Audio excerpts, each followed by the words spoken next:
Our agenda today consists of 7 items. The first one is reading the agenda and compiling additional agenda items if there is any. And so the second item in our agenda is news and experiences section. The interactions between political parties and UBI advocates in Netherlands during the last 3 weeks. It will be presented by our dear friend Alexander Darrow. And then we have book introductions. The Prehistory of Private Property by Carl Weiderguis and Grant McCall. Unfortunately, Grant will not be able to join, but thanks, Carl. He is going to be presenting their new book. And the second book introduction, in fact, 2 book introductions are Essentials of Basic Income and A Basic Income Pocketbook by dear Annie Miller. Then we will hear news from working groups, and then we will hear news from UBI advocates and UBI networks. Today, Jenna van Drennen from Canada will also join, and she will contribute regarding the news, needs, and expectations regarding the organization of Basic Income Week 2020. And if we do have time, we will have general discussions on how UBI advocates from different countries can collaborate more. I think we should start with. Do you have any other additional agenda items to add? I guess I understand that there is no other agenda items, but if you like, in the further stages, you can add too. Let me stop this share. Okay. Yes. Please. Yes, I would like to start a debate about global basic income in 3 levels. The first level should be international level, then a continental level, and then a national level. 1 second. Let me open that file again. So, would you please repeat discussions regarding the level of UBI, you said, right? National, continental, and global. Am I correct? Am I correct?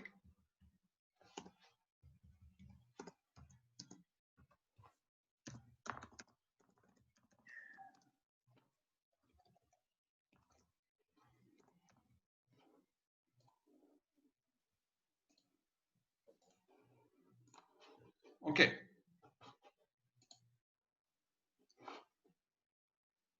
So there's a little mistake there.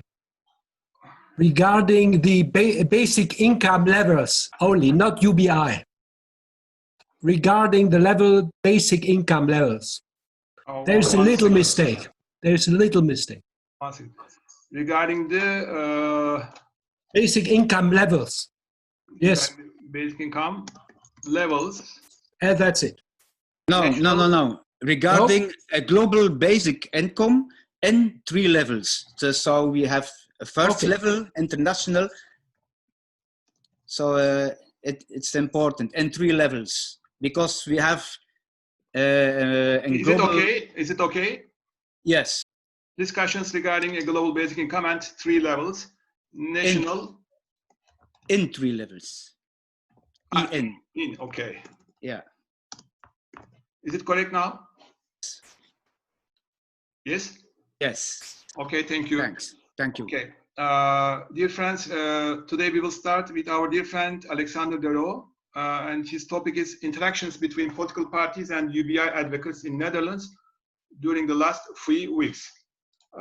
Dear Alexander, I will mute all our friends and me too, and the word is yours. You can unmute yourself, Alexander, please.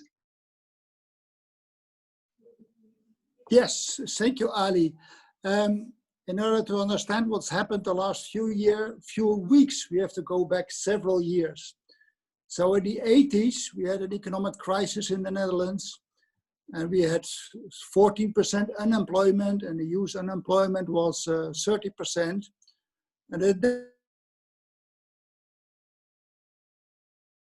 And the young people said, basically, there are no jobs, so give us an income instead of a job, because there are no jobs. And the other side said, no, no, no, no, you have to work. It states in the Bible, you have to work with your sweat in order to get some money. So there was a very principled discussion. And that was really, it lasted for several years, and it had effect also on the political parties. For instance, the Social Democrats almost adopted the basic income. It was 40% voted in favor, but still 60% against. And that debate also ended in the level of the government. And then we had a finance minister from the right-wing liberals and the economic minister from the left-wing liberals. They both advocated the basic income, but the Social Democrats, they were against. They were very much against. And it ended with the leader, the then Social Democratic leader said, okay, we have to continue the discussion. Maybe in 30 years, basic income is ripe for the Netherlands. At that time was a survey done. Only 20% of the Dutch supported the basic income and 80% was against.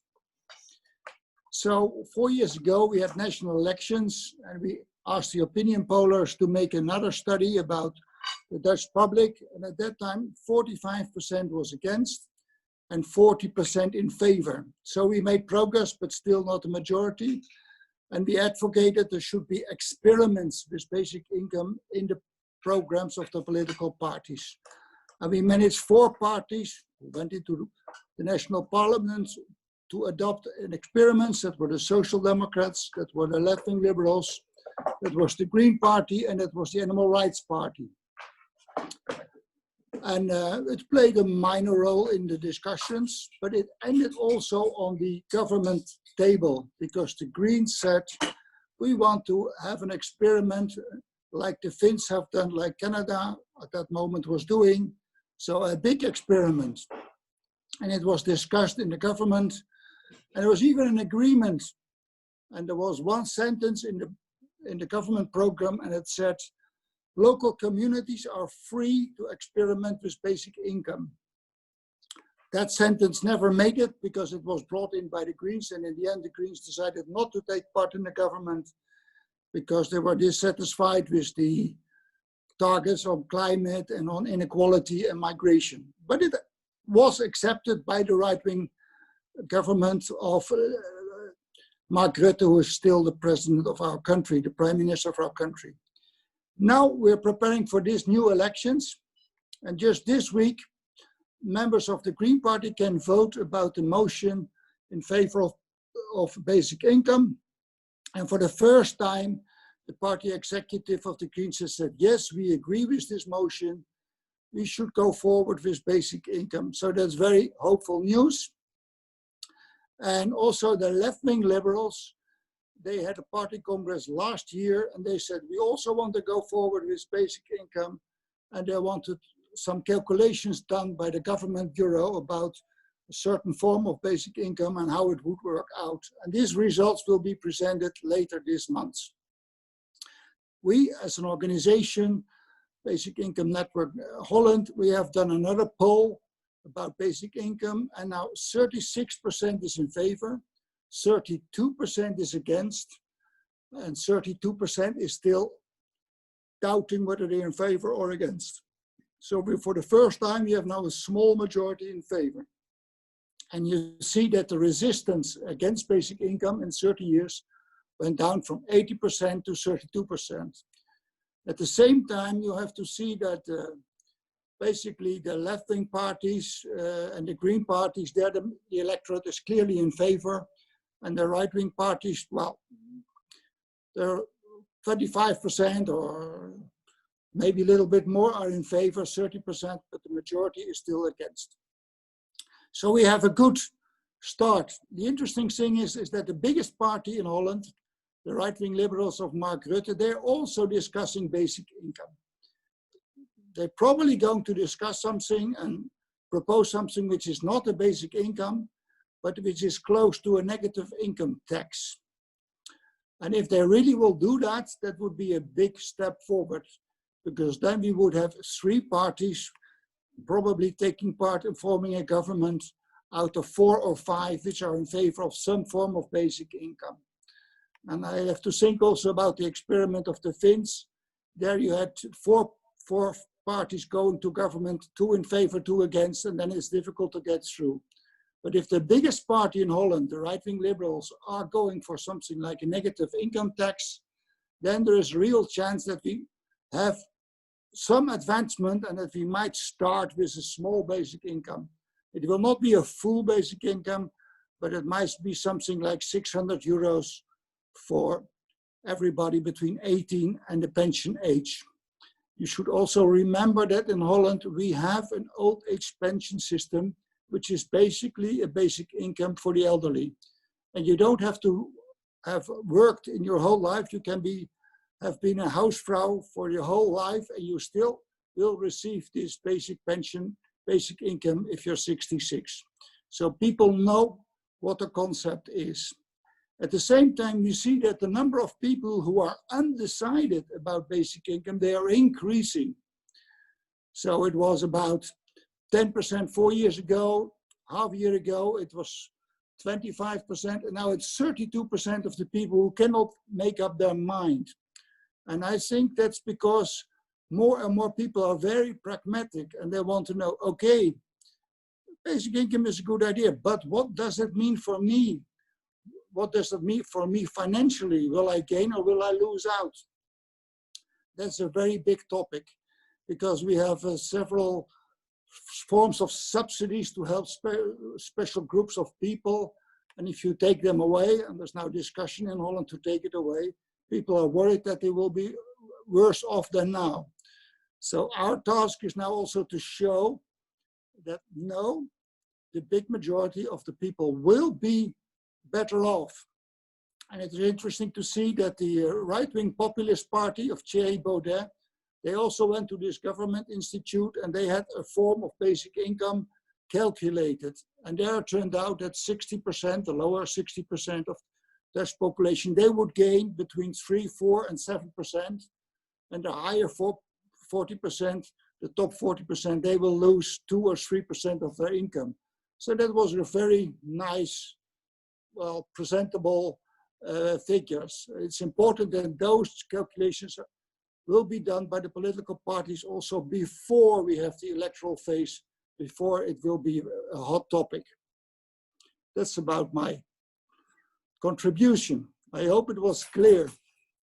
And you have to remember, we have now 4 parties who form a government, and we will need at least, again, 4 parties and maybe 5 parties to form a government. Thank you, dear Alexander. Dear friends, is there any contributions? I guess from Peter. Dear Peter, is your okay? Peter, you raise your hand. Okay, word is yours, Peter. Thanks for that, Alexander. The right-wing results with the 60% better off. What was the funding mechanism for that? Is that income tax? The populist party, Thierry Baudet, they had 50% income tax for everybody and the top a little bit higher. That was their way of calculating, of funding. And we in the Greens have now a different proposal, which the party members are now voting about, that is not to raise the income tax, but to raise the tax on the wealthy. After the United States, Holland is the second country with the most unequal wealth distribution. So we have a very good point to say we have to distribute the wealth a bit more fair. And if you do that, we don't have to raise the income tax at all, and we don't have to raise the VAT.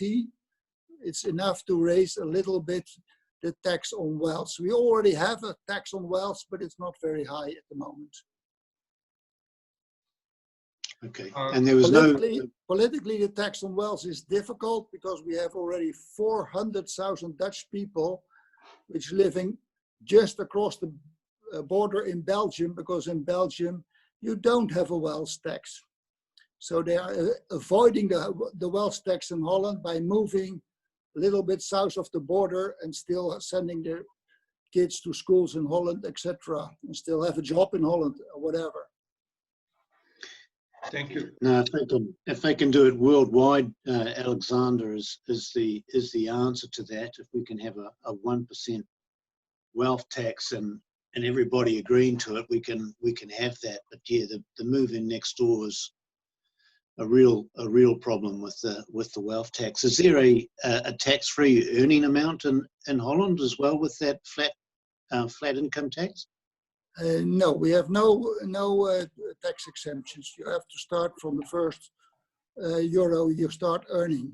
But the problem in Holland is we have now so many subsidies and income-dependent subsidies and income-dependent tax deductions that for 60% of the population, if they earn more gross net, they will not earn more. They will earn the same.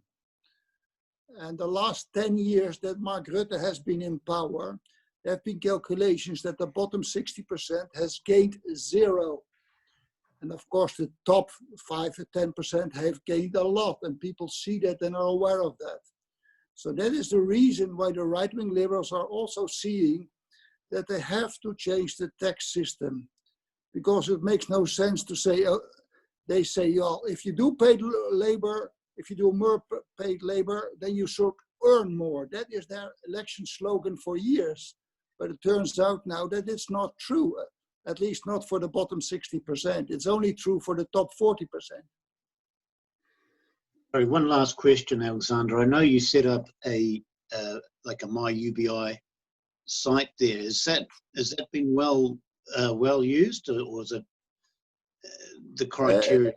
It has been well used, and it was also a breakthrough in the sense that we went to a special government agents which helps people with low income.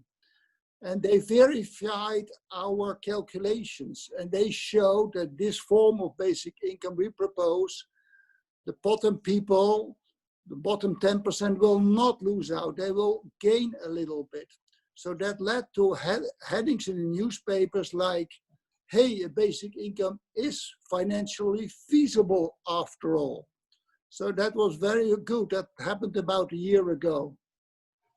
So that was a good publicity to have an independent bureau verifying what we have been calculating.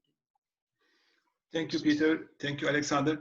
Dear Ingun, please unmute yourself.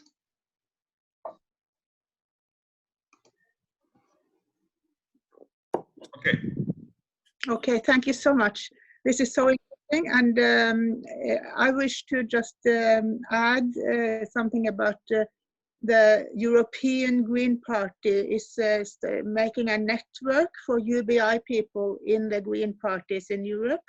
And so anyone who are parts of Green parties and who wants to be part of a European Green network for UBI can just put their personal information in the chat, and then I will add you to the email list. And Hannes Mehrer is the guy in the German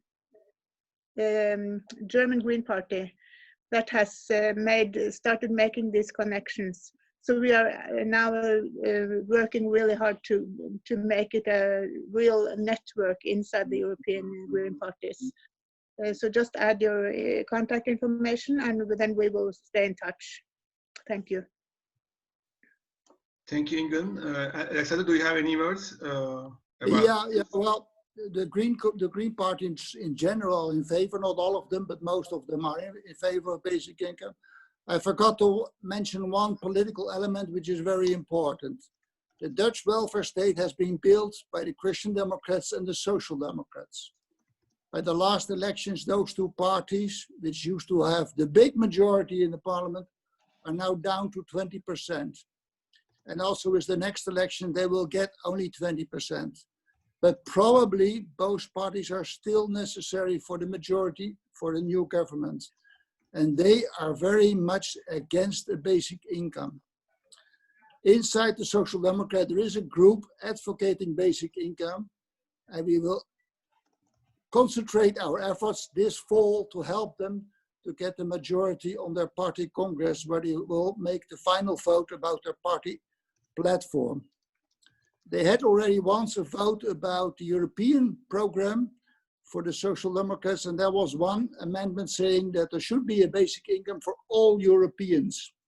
And that got 33% of the vote of the Social Democratic Party, but we need a majority. If the Social Democrats will join the Greens and the left-wing Liberals to say yes to a basic income, together with the right-wing Liberals saying we want a negative income tax, then there is a serious chance that will succeed. Thank you, Alexander. Is there a France? Can I ask a question? Sure, Carl, please. When you say those two parties are down to 20%, do you mean 20% each or 20% total between the two? 20% both together. So the Social Democrats and the Christian Democrats together got 20% of the votes. And in the opinion polls, they're still around that level, maybe even less. Dear Alexander, I guess there is no more questions, but I do have a small one. The first issue is the reduction of the people or percentage of people who are against basic income. It's reduced from 80% to 32%. It's a big success. But my question is, you mentioned that there will be a kind of policy. It will not be a full basic income, but it will be something like basic income, about 600 euros you mentioned. And also you mentioned that there's a kind of basic pension for old people, even if they didn't work. In such a case, will this basic pension will be cancelled or will be kept as it is? Well, politically seen, it will be kept. Mm-hmm. So the partial basic income should then apply for people between 18 and old age pension, which is now 66 years. And you should be aware that the long-term unemployment benefit, social benefit in Holland, is now 1,050 euros if you're a single, and it's 1,500 euros if you're together, or if you're a couple. So, but the thing is, we have now so many tax deductions and subsidies which were income related, that if you simply transfer that to a straight partially basic income for everybody, you can easily finance 600 euros and you don't have to raise any tax at all. It's simply transforming the present system. And of course, you have to do more things. If you're handicapped, if you're less mobile, then you get a special. People get on average 1,600 euros. So in the future, they would get then 600 partial basic income and still 1,000 euros on top if you're handicapped and you're not able to work. So it will not mean we will have a simple system. It will be more complicated, but it will help people 600 euros. And if you're together 1,200 euros, then you are able to find a small job and simply live from it. It will have effects on the labor market. Thank you, Alexander. I guess there are two more questions. Dear Peter Knight. Yes. Peter, would you please unmute yourself? I'm sorry.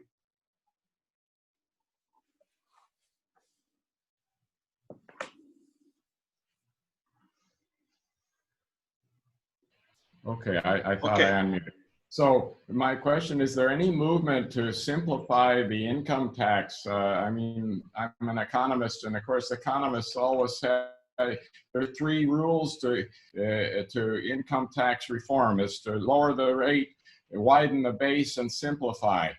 And those are very easy to say and very hard to do. Of course, the U.S. is a terrible system in this, with the tax code, you know, pile of documents 10 feet high or something.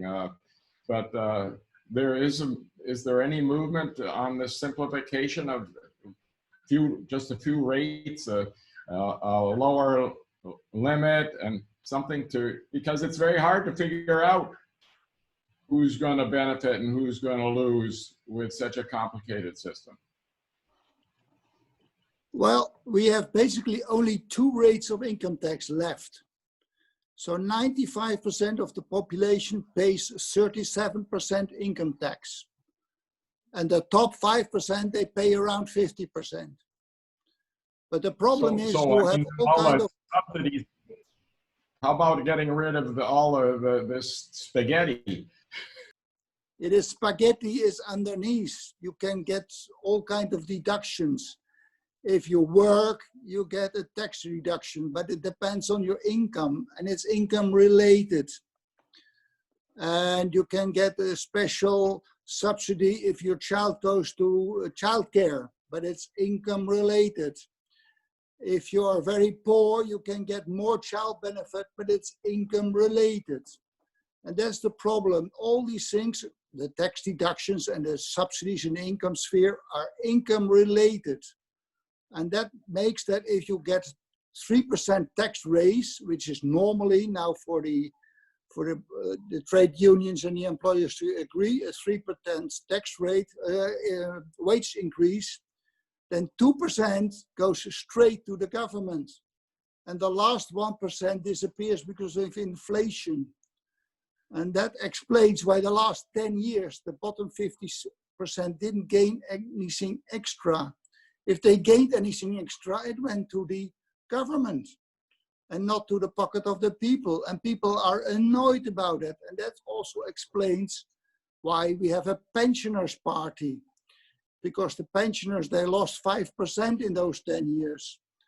And it also explains the populist parties, which exploit this discount, this unsatisfaction with the income situation. That's basically, you have multiple rates, even though you only have 2 rates, you actually have, in reality, a multitude of rates. That's true. So we also call it a simple tax. So we say do away with all this income related subsidies and tax deductions and transfer that into a partial basic income. At least that's the goal, what we want to get out of the next government. That's what's called broadening the base. Yeah, you can call it that way, yeah. Thank you, Peter Knight. Thank you, Alexander. There's another last question, I guess, from dear Olaf. Olaf, would you please unmute yourself? Yes, thank you very much, Ali. Thank you very much, Alexander. If I got you right, then there is a subsidy for unemployment, an unemployment benefit in the amount of 1,050 euro for a single person and 1,650 euro for a married couple. What is going to happen to this rates if there is a partial basic income? So will those people be reduced to the partial basic income and get no unemployment benefits anymore? No. The idea is that if you succeed in getting 600 euros partial basic income, then the long-term unemployment benefit for a single person will become 450 euros. So in net terms, they have exactly the same. And for a couple, which now gets 1,500 euros, in future they will get then 1,200 euros, 600 plus 600 basic income. And on top, they will still receive 300 euros unemployment benefit as a couple. That's the idea. And of course, we have made the proposals which higher amounts of basic income, and we have shown, at least on paper, that you can finance it. But I have no illusion that we will get a full basic income in one go. It will take more time to get a full basic income introduced. And after 35 years of political activism, I would be already happy if we will succeed in having a partial basic income in the Netherlands. Thank you, Alexander. It was an interesting topic. I see that there's no more other questions, so we can continue with our next agenda item. Thank you very much, Alexander. Thank you. Very interesting experiences. So our next agenda item is regarding a new book, coming book, not new, but coming book, The Prehistory of Private Property, by our dear friend Carl Weideguist and Grant McCall. Dear Carl, thank you for joining. So, hi. Yeah, the book is called The Prehistory of Private Property. It uses the term prehistory really in three different ways. Prehistory can refer to the time before writing existed on the earth, about 4,000 or 5,000 years ago, or it could refer to the time before various peoples around the earth had written records of their own, which means different groups are in prehistory at different times, and a few isolated communities are still in prehistory today. Or prehistory can mean the history before a history, the history before the history of private property rights. People present the idea of private property rights as being something natural and inevitable that existed from when humans first emerged on this earth, and they said, this is mine, and we had private property rights. And people say that, but is it true? And it is not true. And in fact, in this book, we show that a lot of things that people say about private property rights are simply not true, and things that are widely believed about private property rights. This is the second book that Grant McCall and I have written together. I'm a political theorist and a bit of an economist and a bit of a philosopher, but not an anthropologist. Grant McCall is an anthropologist. And what we're doing is using anthropological and historical evidence to show that things that people say in political theory and economics and philosophy are very often poorly researched, poorly supported, and downright false.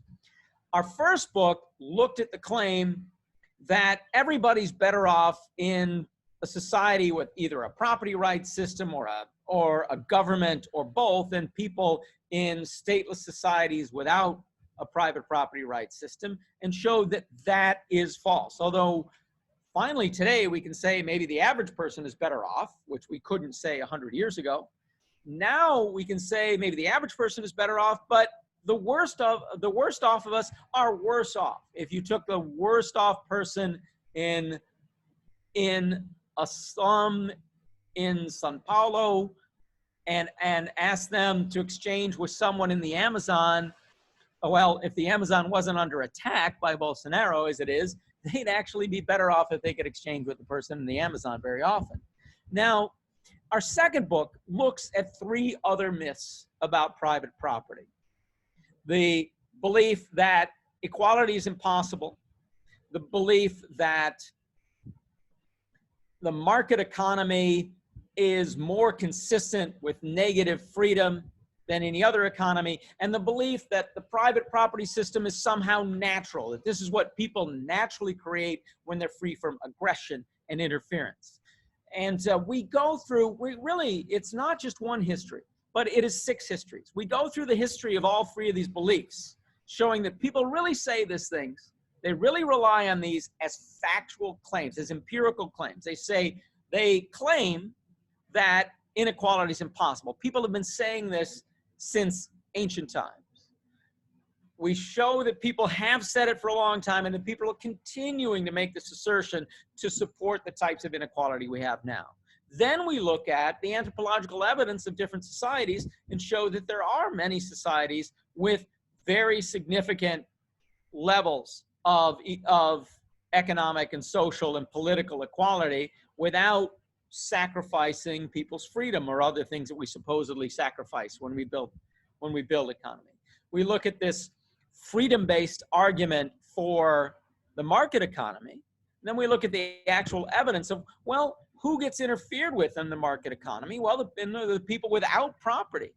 And often those people are simply ignored in the arguments. And if you look at people without property in a private property rights economy and compare them to indigenous peoples without a private property rights economy where land is common and anyone who wants can hunt and gather fish or scavenge as they please, you find that these people have many fewer restrictions on their lives. than propertyless people in the world today.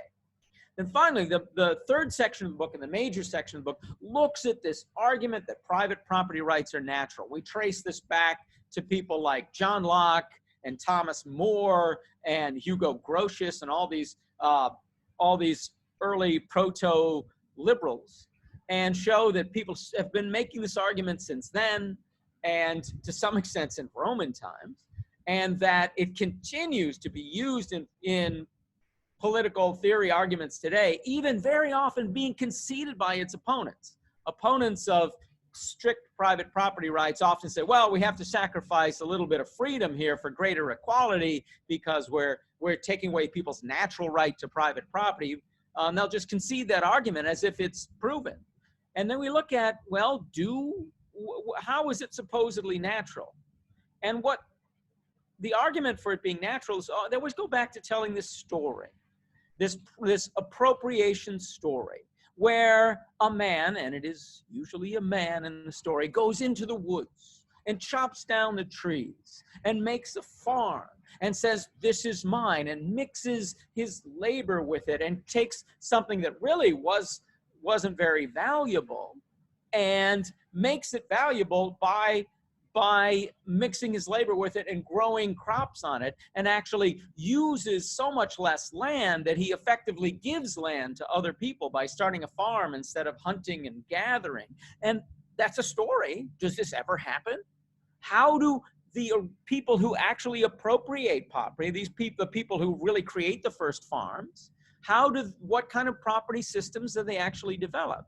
And what you find is that the private property rights system did not develop by men going out in the woods and clearing fields. It developed by European powers having an enclosure movement within Europe where they took away the communal systems that peasants had developed for thousands of years within Europe, and then a colonial movement outside of Europe where they took many traditional, complex, overlapping, non-spatial, partially communal, partially collective property systems that existed in many different ways across the world among hunters and gatherers and farmers.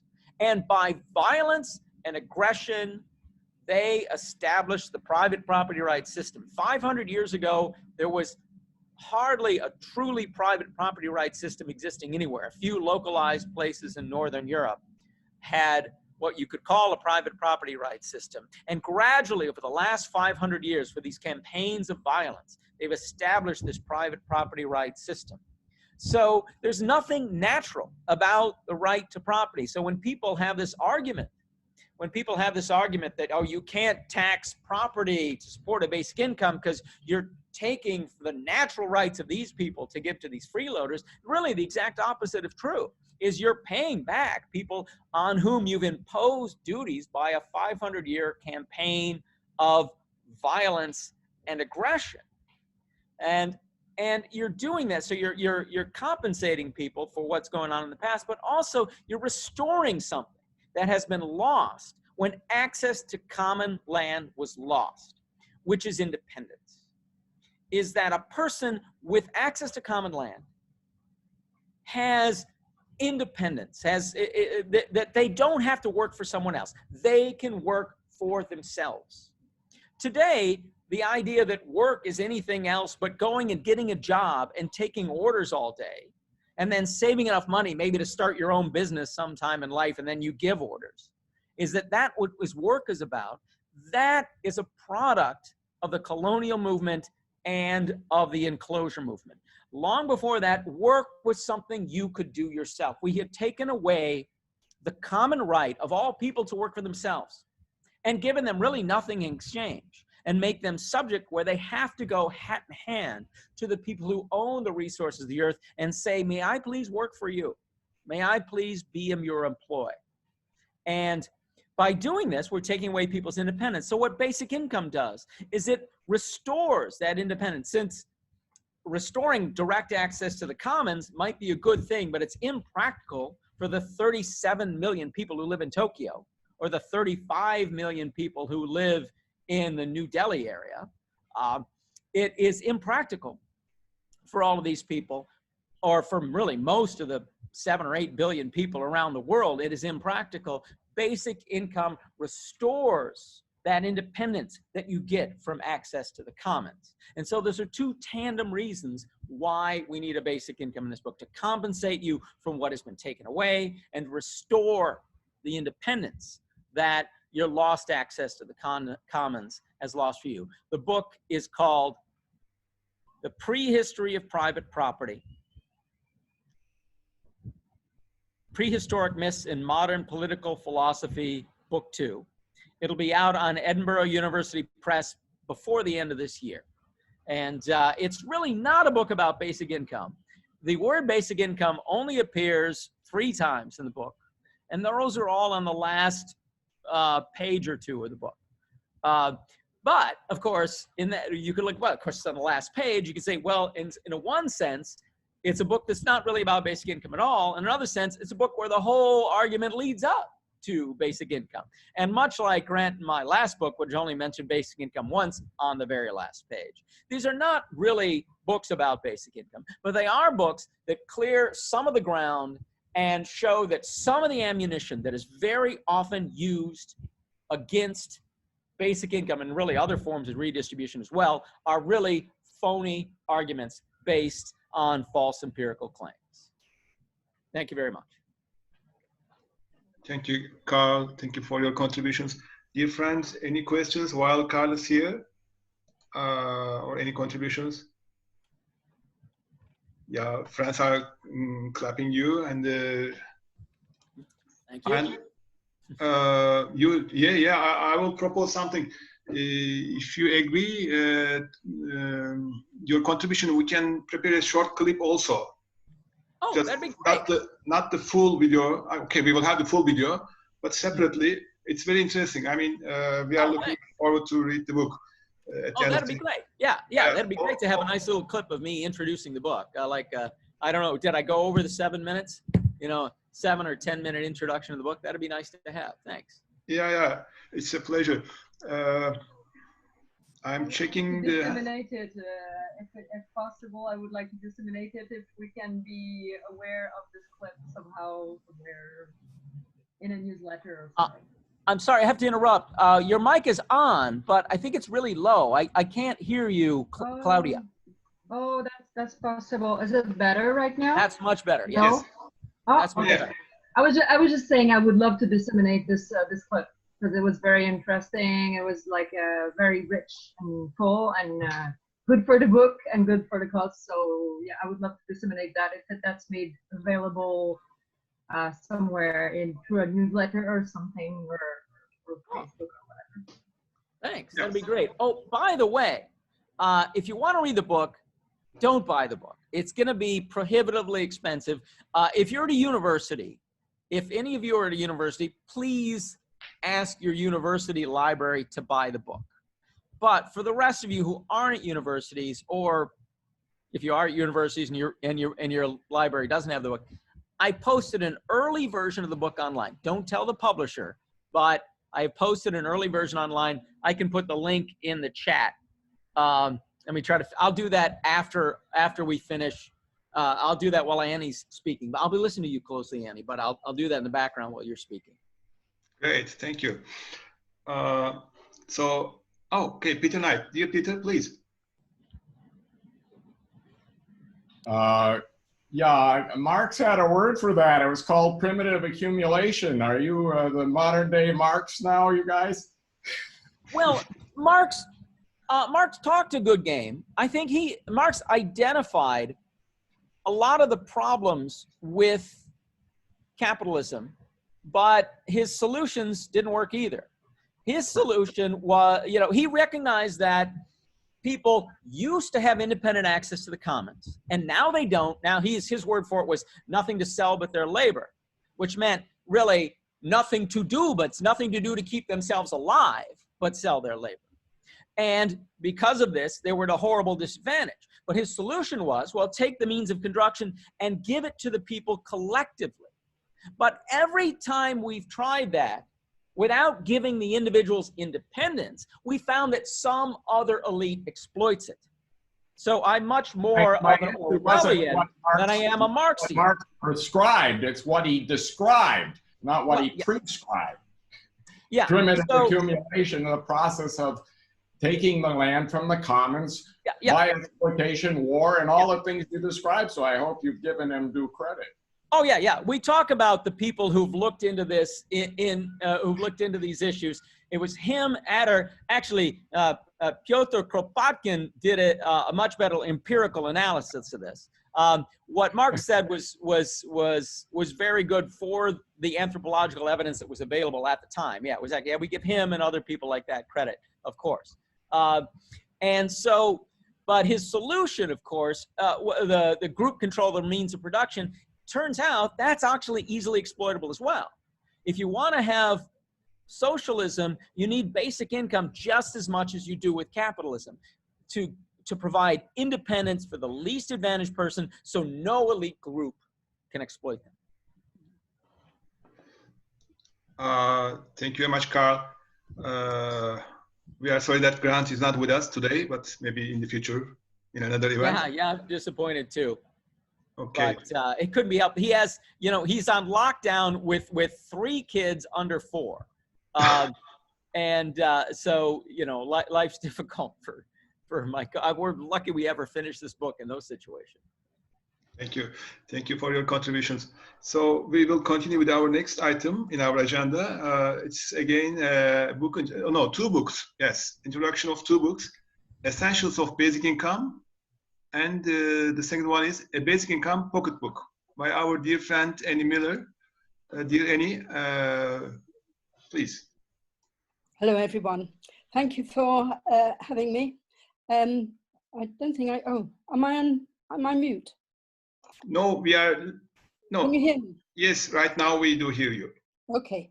If you were at the Congress in India, Hyderabad last summer, you may have come across my little yellow book called Essentials of Basic Income. And this is a book I produced myself. It was self-published with the fee from some keynote speaking that I did. And I produced 3,000 copies and sent 900 to India. Now, since then, I've persuaded my publisher to do a sort of second edition. And it's slightly longer and it's more expensive, but it's going to look like this. I'm just going to rearrange. There we go. So it looks like this. It's slightly larger. It's still a small book. The first one was about 7,000 words. This is about 9, maybe 10,000 words. So it's a small book. Now, what I've tried to do in this is to put everything I know into 10,000 words. And people have asked me, how long has it taken? Well, the answer is 30 years and 6 months. So take your pick. What have I tried to do? Some of you, I've tried to make it clear, concise, accurate, and comprehensive. And many of you may have found that in your time, when you've tried to write, it's difficult to find a structure. Where do you start? Do you start with common problems? Do you start with the vision of where you want to go? Do you start with the actual basic income? It's been quite difficult. And in this book, I start with the definition of basic income. And I look at the Byang definition, which I think is the best we have, but I note that it could do with some tweaking. And some of you may know that Ali and I are part of a small group which is trying to improve that definition, building on what we have. So starting with the definition, I divide the book into what I call the generic basic income, which is what you can talk about without having to design a scheme or a model. So you can start off with the definition. And one of the problems with the Byang definition is it doesn't help you to distinguish between some of the related concepts. It's very difficult to show how it relates to a negative income tax or defining means tested benefits. So some of the book tries to define those. And then I look at the criticisms of the actual characteristics. Some people say, why give it to rich people? Why give away something for nothing? And what I do is try to find countervailing arguments for those criticisms. And then I look at the outcomes that these these characteristics can produce. And they are very well known. They are liberty and choice. There's well-being in terms of not deprived, in good health, good nutrition, and educational opportunities. It's to do with community, reducing inequality, and things like that. And it's also to do with labour market conditions due to the work incentive effects that basic incomes give. And also the efficiency of benefit systems and tax systems. And then I look at who are the main beneficiaries and identify women as the people, the group, the largest single group, because at the moment, well, certainly in the UK, we have medieval marriage laws. I say this I say this in my UK book rather than this little book. The UK marriage laws in the UK are medieval. They're based on the time when women were just property of their husband. And that system continues today. The owners have property, have economic rights, but of course property doesn't need economic rights. And that whole system is imprinted on our social security system. They changed the tax system, but it's still there for the benefit system. And so women who not competing in the labour market, don't have rights of their own. And so one of the ways women will benefit is by being, they have their own economic independence for the first time. They can have an income of their own. Otherwise, in the UK, maybe the same in other countries, they have no access to any income of their own because they're not entitled to their husbands. And it can work for men too, but the numbers obviously are far more for women than for men. When I've explored the generic basic income, I then look to see what the process is when you are designing a model or a scheme. And this includes things like defining your eligibility criteria.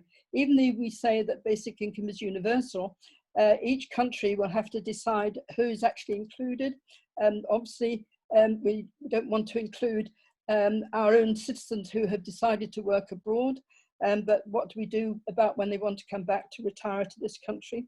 We have to know what to do about economic migrants or illegal migrants and how to cope with those. And that will be different for everybody. One of the things I say is that even if we all refer to the genuine generic basic income, because of the circumstances in each country, each jurisdiction, you're going to get a wide variety of basic income schemes. They can't be the same because each country has different background systems, different constraints, and so on, different norms. And these will make the systems very different, but they can all be genuine basic income ones. So I also discuss what level and say that you could look at poverty benchmarks. For instance, the EU has got this one that's commonly quoted, and it may be an OECD one as well, which is 60% of median equivalized household net disposable income. Now that's better than nothing, but I think that it can be better. I don't discuss this in my little book, but I do in the pocket book. But it's better than nothing, so we can refer to that.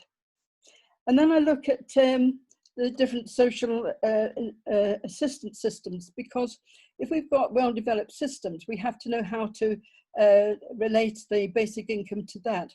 And this will be different for each country. But I tried to make this book speak worldwide. It doesn't mention the UK once. It's trying to look at general systems, general situations, so that it could be relevant. I look at various sources of finance without necessarily saying which are best. Some are more suited to basic income than others. But again, different countries have different attitudes. I must say that I, like Alexander, I find that UK really is quite corrupt in its taxation system. That we have a social security system which is so many billions, something like 226 billion pounds. And the tax welfare system, which gives benefits and allowances through the tax system, is greater than that. How can you have a fair system when it's got that unbalance? And I, like Alexander, would recommend closing all those tax loopholes, which are a source of unfairness. At the end, I spend a couple of days looking at some major economic effects. I look at, very briefly, at evidence of pilots around the world, without going into detail, mainly just listing them and comparing pilots with micro-simulation models, and then looking at the general question of where next, given that we've got the climate emergency, we've had the big financial credit crisis of the 2008, and now we've got the COVID crisis, and saying just how desperately we need a basic income. As I've said, it's aimed at a worldwide readership. I've tried to make it so that it's not specific. This book, which is called Essentials of Basic Income, here we are again. I can put the details up later on. The good news about this book is that it's cheap. It's £4.99, say £5 for the printed copy. And it should be printed by the end of this month. And e-versions will be available as well, probably as little as about £4. And I hope that's not going to be out of too many people's pockets. And it covers a lot of ground in a fairly concise way. And you can pre-order via the publisher's website. Now, the other book is this Basic Income Pocket Book. Similar sort of cover with these sort of balloons. And it's, some of you may have come across my earlier book, which was a Basic Income Handbook, which was about 95,000 words. And it was quite quirky in many ways. I brought in little stories that I heard about things. But after that was published, my publisher approached me and said, would I like to write a shorter, less academic, more accessible version? Well, that was 2 years ago. And for various reasons, it's taken this long time to be produced, partly because the publisher's typesetter was seriously ill and had to convalesce. But so it's been quite difficult producing 2 books at the one time, and I would have been happy if this one had come out last year. But anyway, this second one really is very much UK and Scotland focused. It gives the same sort of outline as I use for the essentials, but it's really based towards UK and Scotland, and I give figures as well as giving the arguments for and against. So I've got my own scheme that I'd like to recommend to the UK government, or indeed to the Scottish government if ever we had what I call fiscally devolved independence. So if we were fully fiscally devolved, Scotland could implement its own. This is slightly more expensive. It comes out at £9.99. Say £10, and again the e-version will be available at the same time as the printed version, and that would be for about £8. I think the publisher hasn't given me a definite amount, but it's usually about 80% of the printed price. So I think that's all I have to say. If people want to ask me questions about it, I'm very happy to listen. Thank you very much, Annie. I see Carl. Carl, please unmute yourself.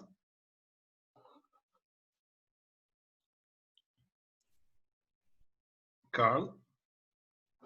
You're mute. All right. Hello. Yeah, Annie. How many words did you say the pocketbook and Basic Income Essentials are each? How many words each? The essentials is probably up to 10,000. So it's a bit over 9,000. Very short. Very short. Yes. And the pocketbook? The pocketbook is 55,000 words, and the handbook was 95,000 words. Yeah. And you said ebooks will be available. Will they be online and you can like download them as a PDF, or will it be more like a Kindle thing? I think it's more like a Kindle thing that you can download them. Yes. Thank you, Carl. Any other friends who would like to contribute, or I'm just trying to see? No. I would like to say one thing. Dear Annie, I have a few copies of them from the India meeting. And even the academicians are very interested with them, because remember during the India meeting, I took maybe 4 or 5 copies and I distributed it. It's very beneficial. If there is no more questions, okay, thank you, Annie. And if you agree, we can also prepare a short version of this contribution of yours in a video recording. So it will be good that people can follow it easily. Thank you. Thank you. So let me check the agenda. In our agenda, our next item is News from working groups. Okay. Any working groups who would like to give news from their activities? Maybe we can start with any. Or Alexander, would you like to start? Please, Alexander. Well, there's basically no news. We're still planning to have the Global March on the 19th of September. And we in Holland have started the preparations. But, well, because of the corona, it's still a bit doubtful, the form. And we will probably have to do things online and in physical reality, also have demonstrations at the same time. So that's the plan for now, that we will stick to the date, Saturday the 19th of September of this year. We have the Global March, and we hope that everywhere where we can have a physical demonstration and marches, but sometimes it's not yet possible, and then we will also have other forms so that people can join in, even if they're not able to be there physically. So that's still what we're planning. Thank you, Alexander. I guess Gerda would like to contribute. Dear Gerda, would you please unmute yourself? Do you want me to try? Okay. No, it's okay. Here I am. Okay, so we are working very hard on this. That's one thing we can do here in Iceland. We can have a good time. So we are turning this into a celebration of creative thinking. And the celebration is going to be, we call it, you know, setting the table. So we are going to set all our creativity on the table around the country, and we are doing it already. We are having all kinds of festivals now that we are recording, and we contacted the TV, the biggest TV station, or because of the one. You know, so they are gonna make a program about it and record it all summer from different places, and then we're gonna have special events also open at during the week, and we have established a bank with Sky Money, the cloud money, and that's called the Bank of Joy. And so we are just kind of making creative happenings during this day. And it's going to be a celebration of work without pay. So these are all the people who are not working they are not listed on a pay list anywhere or salary list. This is all people that hope that one day they'll be rich. So we are kind of, you know, and it's just improvised. We don't get any support, nothing money-wise, and that is also in the spirit of the festival. You do it because you want to do it, the power of passion, and that is what it's going to be. And we got really, really good reactions. It's great fun. So whatever happens, we're not many of us organizing it, but we are trying to get that together. And it's going to be like around the country. It's not going to be just in Reykjavik, but because we do it, the little villages anywhere. You know, just people who are knitting somewhere up in the nowhere. You know, it's just a public. What do you call it? The art of the commons, and it is also the art of cooking, the art of. We're going to have, like Storytell is going to have a day of poetry, and we're going to have reading. It's going to be just anything that people want to do. They choose. So I think I'm really looking forward to this. Thank you, Gerda. Gerda, would you like? Would you kindly write these like items?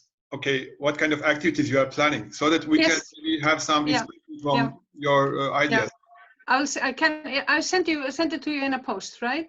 Okay, but not to me, to the email group, so that. No, that's what I mean. That's what I mean. Okay, but not here in the chat.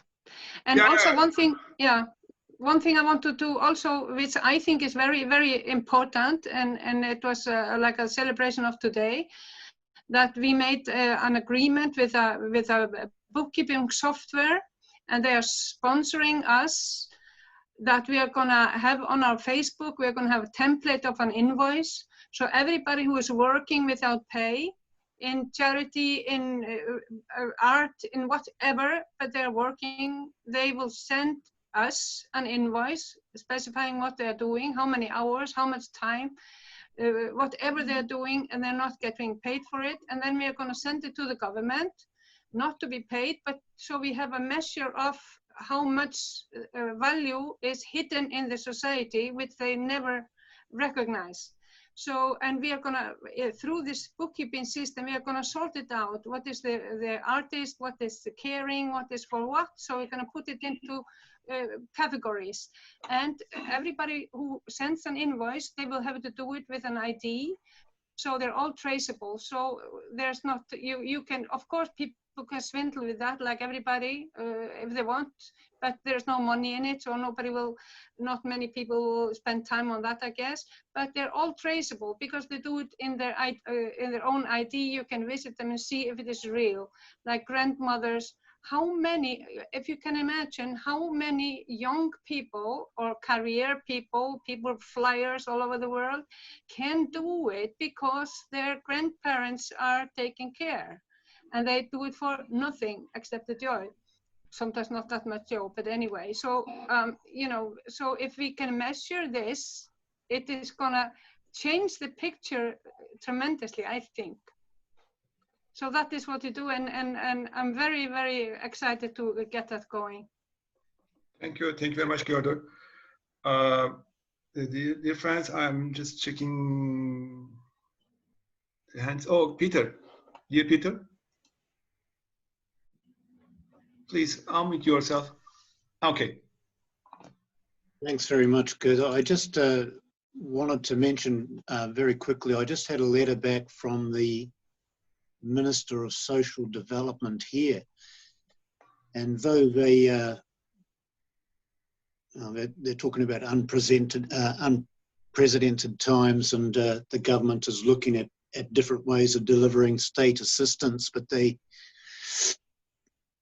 aren't specifically looking at UBI from what I can see on this. There's some stuff that's been rubbed out of the reports that she's given me, but they are specifically looking at caregivers and people that offer assistance in the wider community. So I think they're taking some of our rhetoric and some of our ideas and applying it to their own social programs rather than running with UBI. But nonetheless, I'm excited that she has forwarded my work through to the ministry for their information. So she is very supportive, but I think they've really taken it out of the agenda.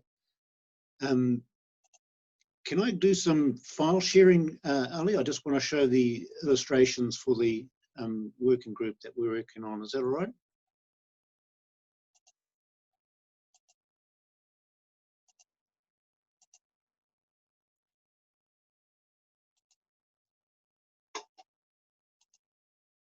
Can't get back.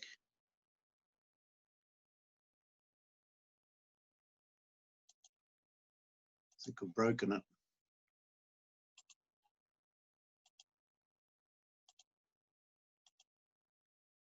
Can anybody see that? Can you hear me? We can hear you, but we cannot see the file, Peter. I can't even find Zoom anymore on this thing, mate. She's disappeared. Come back to me, eh? I'll see if I can get this thing sorted out. Okay. Dear friends, let's brief about the working group 10's activities. From working group number 10, dear Annie is here, dear Olaf is here, and Reinhard was here. Oh, Tony is here, but she's busy these days.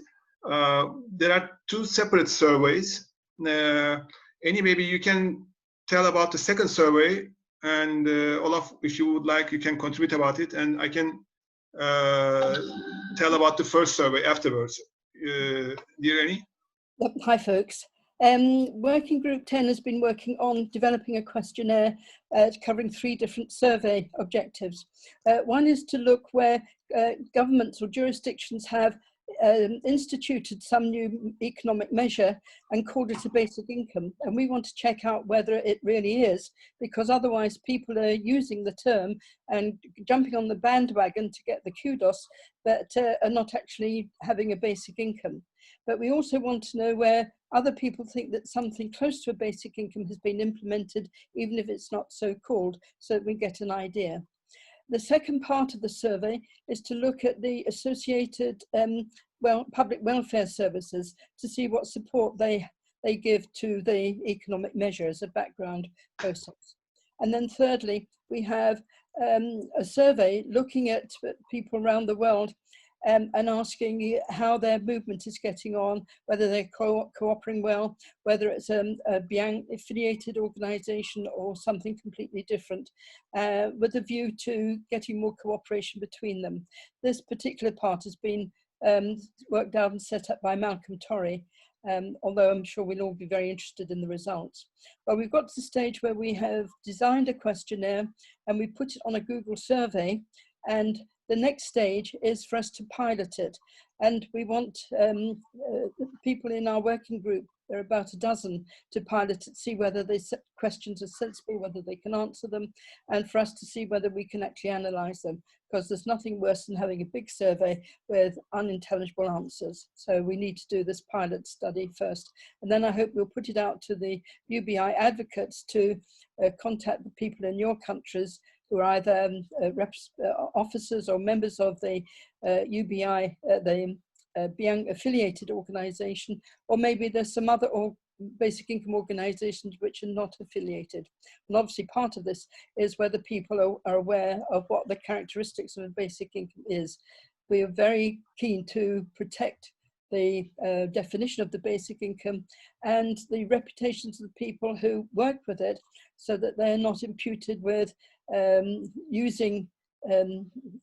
being smeared with other people using the concept for basic income, but it isn't actually a basic income. There's too much model at the moment. We want to clarify the debate much better. I think that's Annie. Oh, thank you, Annie. Olaf, would you like to contribute? No? Okay. Tony, would you like to contribute? No, thank you. Okay. Carl, please. Yes. For the I was at the first meeting, haven't been to one since. So for the benefit of those of us who haven't been in a meeting in a couple of months, could you just tell me quickly, what are the working groups? What are the names? Just what are the names of all the working groups? You don't have to make a big explanation, just quick like. Yeah, Carl, there were different proposals from different friends, and based on these proposals, some small groups gathered, and they are working on that proposal. Let's say one of the groups is working group number 3, I guess. Alexander's proposal it was the basic income march in September. We would like to concentrate on this project and to make it a big one, if it is possible. So another one is working group number 1. It was very successful. They gathered the signatures of 96 different basic income networks all around the world, and they prepared a letter submitted to the United Nations General Secretary.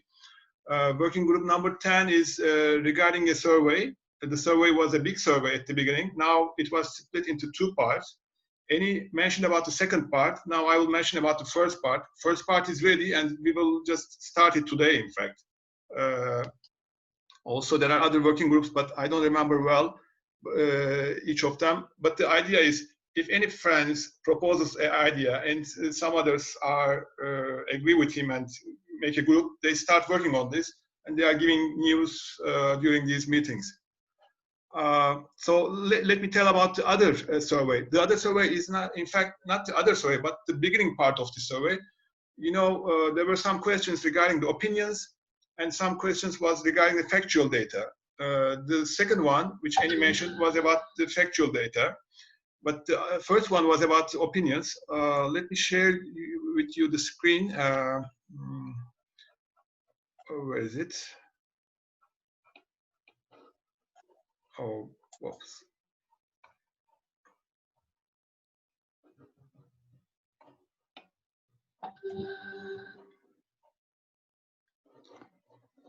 One second. 1 second, please. Okay. And here, yes. X.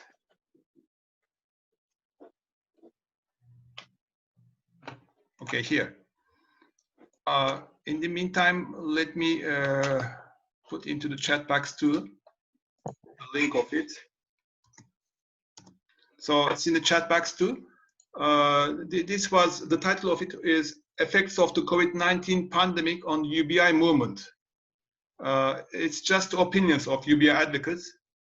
All the questions are, none of the questions are mandatory. I mean, you can answer whichever you like. But we would like to read your country, if applicable, your region. And the first question is, do you think that politicians and political parties have an adequate understanding of UBI?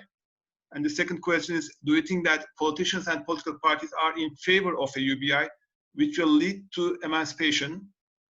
And third question is, do you think that politicians and political parties are trying to denigrate the concept of UBI? Another one is, are the integrities of the characteristics that define a UBI being threatened? So you may check a few boxes. Another question is, do you think that UBI advocacy efforts in your country or region have been affected by the COVID-19 pandemic? If it is, how much? And another question is, do you think that UBI advocacy efforts in your country or region are moving forward, backward, or complete in contradiction are the options? And what evidences are there for these perceptions? Have the political, economical measures sparked broader media and popular debates or calls for basic income? And additional comments. And if you like, you can put your name and your network and whether you're a member of BN and your email. But these are all, I mean, you decide yourself. You don't have to put your name or you don't have to put your email. But the main idea here, in fact, I shared in the chat box too. We spend a lot of time together with the working group number 10. The main idea here is to have an idea about the opinions of the UBI advocates, I mean, regarding the effects of the COVID-19 pandemic on the movement. It's very short, very easy. So right now we shared it, and we will share it in the email group too, and also with the friends who are not present in the email group. And if you do also share with your friends in your networks, it will be very nice. I mean, we would like to hear as much, as many, we would like to receive answers from as many UBI advocates as possible. Okay, this was the first part of the survey. Would you like to add anything about the first part?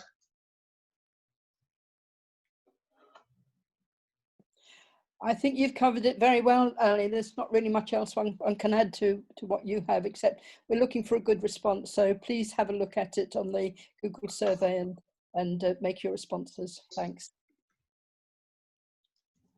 Okay. And as usual, we will share the results of the survey within the email group. Okay. Oh, Peter would like to say something. Okay, dear Peter. Yeah, I'm just going to try this this share now. Okay, so this is the first illustration. Can you see that now? Yes. Right. But we don't see the full page. I mean, we see the top part of the screen. Okay. Really? I've got no idea how to fix that. Hang on, I'll send to the second one. I see the whole thing. Yeah. Okay, but below $13,000 per year, do you have anything else at the bottom? On VAT goods. Yes, and below that line, do you have any other? No, that's it. That's it. Yeah. Okay. Then. And on the other side, it says 13,000 per year. Yeah. Is the basic income. So that's effectively about where it is for the western part of Europe and for the USA. Now, at the moment, Helmo and the Freiburg University VAT working group are looking to confirm my 10% VAT rate. They're doing a slightly different project. They want me to have a look at their numbers when they've got it translated into English. So the wording may change, but the basic principle is there. So that's the first one. Effectively, it's saying that for you to be disadvantaged, you've got to spend 10 times more than what the basic income is. Poor people can't do it. The only people that are net worse off is people that are making some serious money in Europe and the US. The second slide is more about the carbon tax and dividend. Now, this central area here, the 1% donation of the UBI, it's too busy. We're moving it into a third slide. Peter, did you move to the second slide? Yes, can you see? No, I think it's the first slide still. Oh. Please move this window away from the shared application.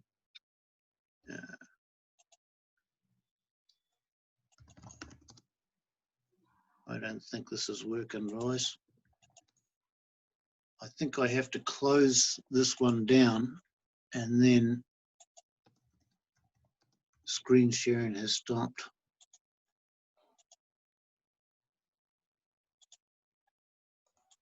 Right. This is the second one.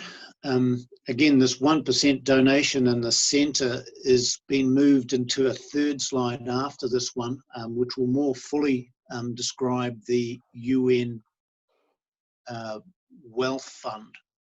So incorporating more of Paul's ideas about actually what Carl was saying about property as being a form of funding for a UBI, run through the UN and used to fund the 30 African countries that we've identified as unable to afford a UBI. So the carbon tax and dividend, this is a US Congress's plan put on Trump's table about 4 years ago, 3-4 years ago. Increase the fuel price by 17%, share it amongst the people. They found that 70% of people were better off. I'm suggesting that 10% of this carbon tax is put through to a People's Controlled World Environment Fund. So if I get rid of this one, and then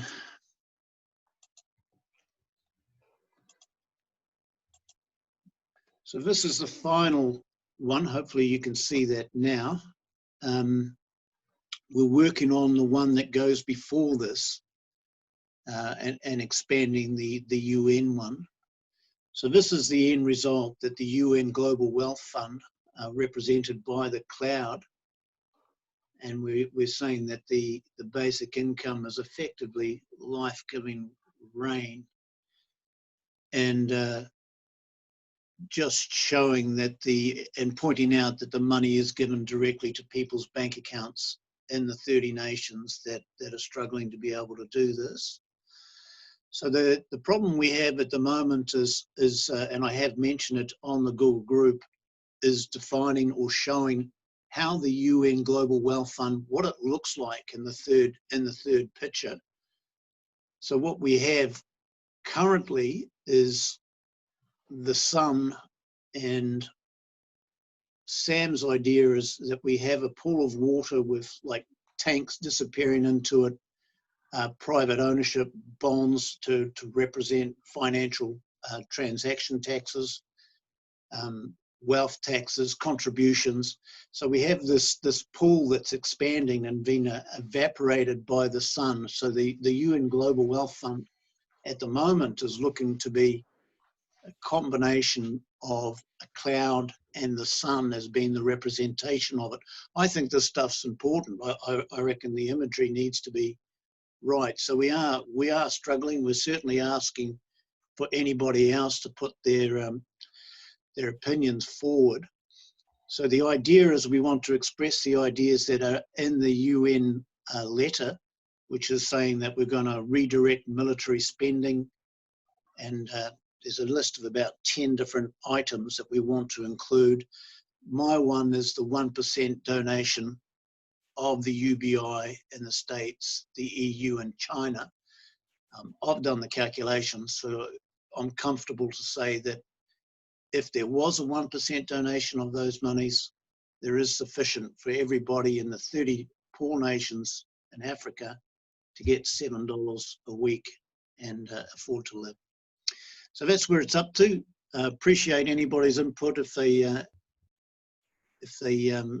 have anything to suggest on how we do that, particularly the UN Global Wealth Fund description. Thanks, everyone. Thank you, Peter.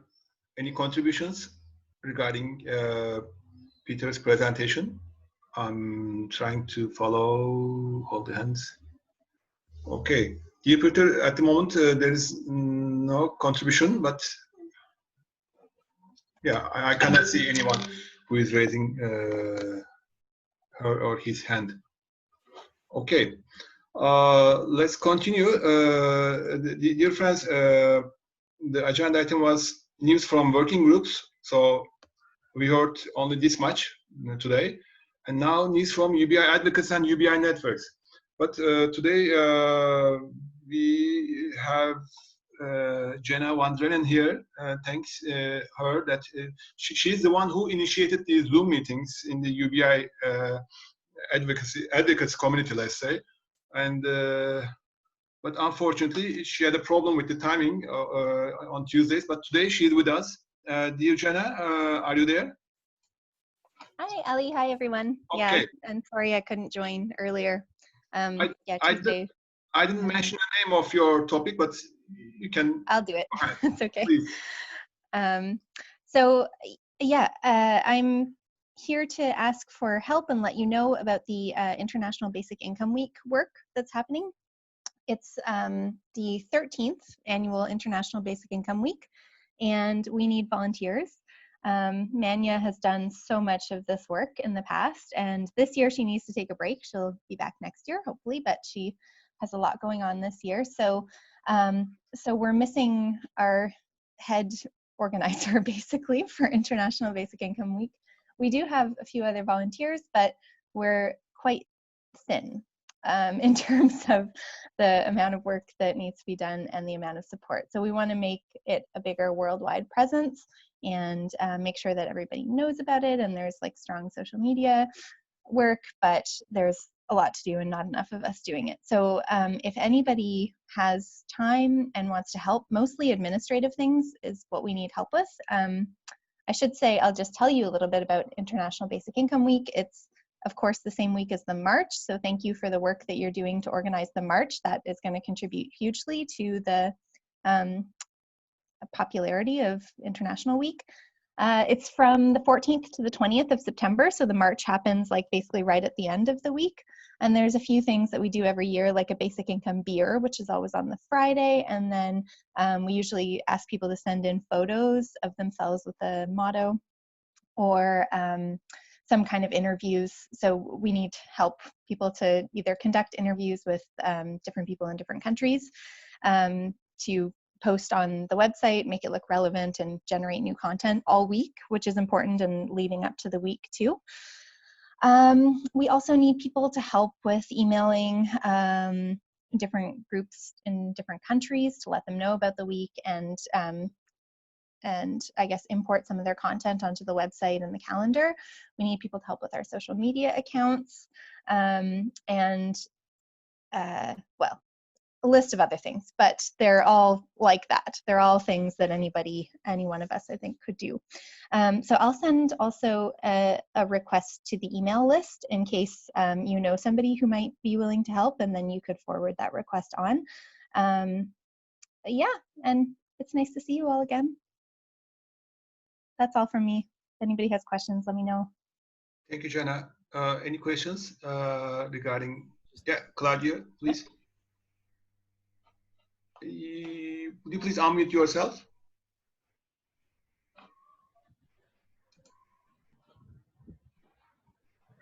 Okay. I'm sorry. I'm very sorry. I was just saying bye-bye because I was leaving, and as I wrote on the chat, and I was clicking on the leave button as you were saying what's up, so I was really scared. So sorry, I'm not used to managing all these buttons and stuff, so for the moment. But I'm gonna have to go. So have a good end of meeting. Bye. Thank you. Carl? Yeah, I just want to say thanks to the Basic Income Week group and to the Basic Income March group. This is great what y'all are doing. Thank you, Carl. Jenna, Jenna, I would like to ask a question. You mentioned what you need item by item. So in your message, you will also mention like this, so it will be more easy. Yeah, I'll give bullet points of the things we need help with. Yeah, I mean, basically we need more people to join our team. We don't have meetings too often. We mostly coordinate by email and things like that because people speak so many different languages, so it's actually hard to have oral meetings. So we often do our work by writing.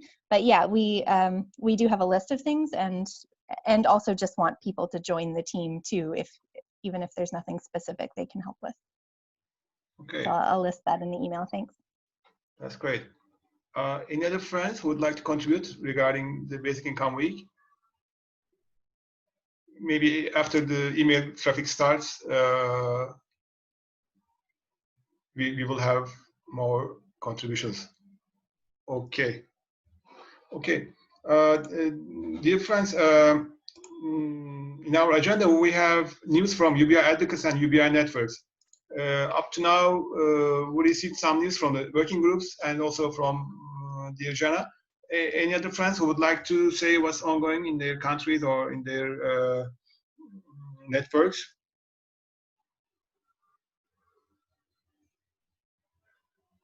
I see none at the moment. So let's continue. Okay, dear Valeria. Valeria, would you please unmute yourself? Dear Valeria? Okay. Okay. Hello. I'm sorry. It's terrible. I'm sorry. I won't speak because it's too loud. Valeria, I think you're actually kind of joined the meeting twice. Well, I see you listed here as in the chat. I see you listed twice, and I'm getting an echo when you speak. Yeah. Maybe if you're only joined once, that the echo would go away. Now there is only one. Valeria, would you like to try again? Yeah, Valeria, you are unmuted. Hello. Is it better? Yeah, much better. Okay. I'm sorry. I have to say that in Slovenia is really a lot going on concerning UBI. We have each day an interview or a piece in the main media, on TV, on radio. So it's a lot going on. I'm invited for the first time to speak with the biggest trade union confederation next week. I spoke yesterday with the members of Left Party, which is a member of parliament. It's really interesting because members of the Left Party are very in favor of UBI, but not so much their parliament members. So it's a great collision within the party. Also, we have a lot going on in Pirates Party. I don't know if I said it right. Pirates, you know, understand? Okay. But on the other hand, the government is still stealing the name of basic income and introducing and talking about something completely different. Our Prime Minister is talking about basic income, but he's threatening with introducing basic income instead of all previous social security net. So that's what's going on in Slovenia. Thank you. Thank you very much, Valeria. Any other friends? Oh, Gerder. Gerder, please. Yeah, what is happening here is that there's a small TV station, or what do you call it, like a YouTube station, and they are getting very popular, and they have approached us to make a special program about the society and about what is happening, and we are doing it kind of like a global discussion about society, and of course it's going to be based on the UBI. And we are inviting all people, both to discuss, both politicians and people, big companies, to show them how much more freer they would be if UBI would be implemented. Because what is happening is that we're using companies as a social security for society, and that is happening. For example, now we see it in America, that now people are losing their job. That means that the security of a nation is in the hands of companies, but not in the government. And this has to change. The government has to secure the base of everybody's income for survival. And the paid work is for everything above survival level. But you see now all the companies are security companies. This is ridiculous. And this is what I felt when I've been running companies also. And I have a personal experience of that people that you hire, they look at you as the security. I asked them, gave them opportunity to do their own things, use all my facilities. This is the way they could earn the money. They could decide their own earnings by the way they would work. And nobody wanted to take it because they are running their home and they wanted a secure income. So I said, I'm not an insurance company. If you come here and want to earn your living, you are welcome. But it was very difficult, and this is a mental turnaround that we have to do. The government, companies cannot be the security service for society. And we are going to discuss that in this program, all kinds of different ways of running a society. Thank you. I think I finished. I'm a rebellion. Thank you, Gerda. Pekka, would you like to contribute? No, any news from Finland? You are unmuted, Pekka. If you like, you can start. Okay. No news about basic income just now. I'm waiting for more results of the experiment we had, but they have not yet arrived. Thank you. Thank you, dear Pekka. Dear Tony, please. Please unmute yourself, Tony. Okay. Can people hear me? Yes, we do. Hi, everybody. I'm sorry to have missed earlier meetings in the earlier part of this one. There's a lot going on in Canada. I just want to mention 3 things that I think are very important.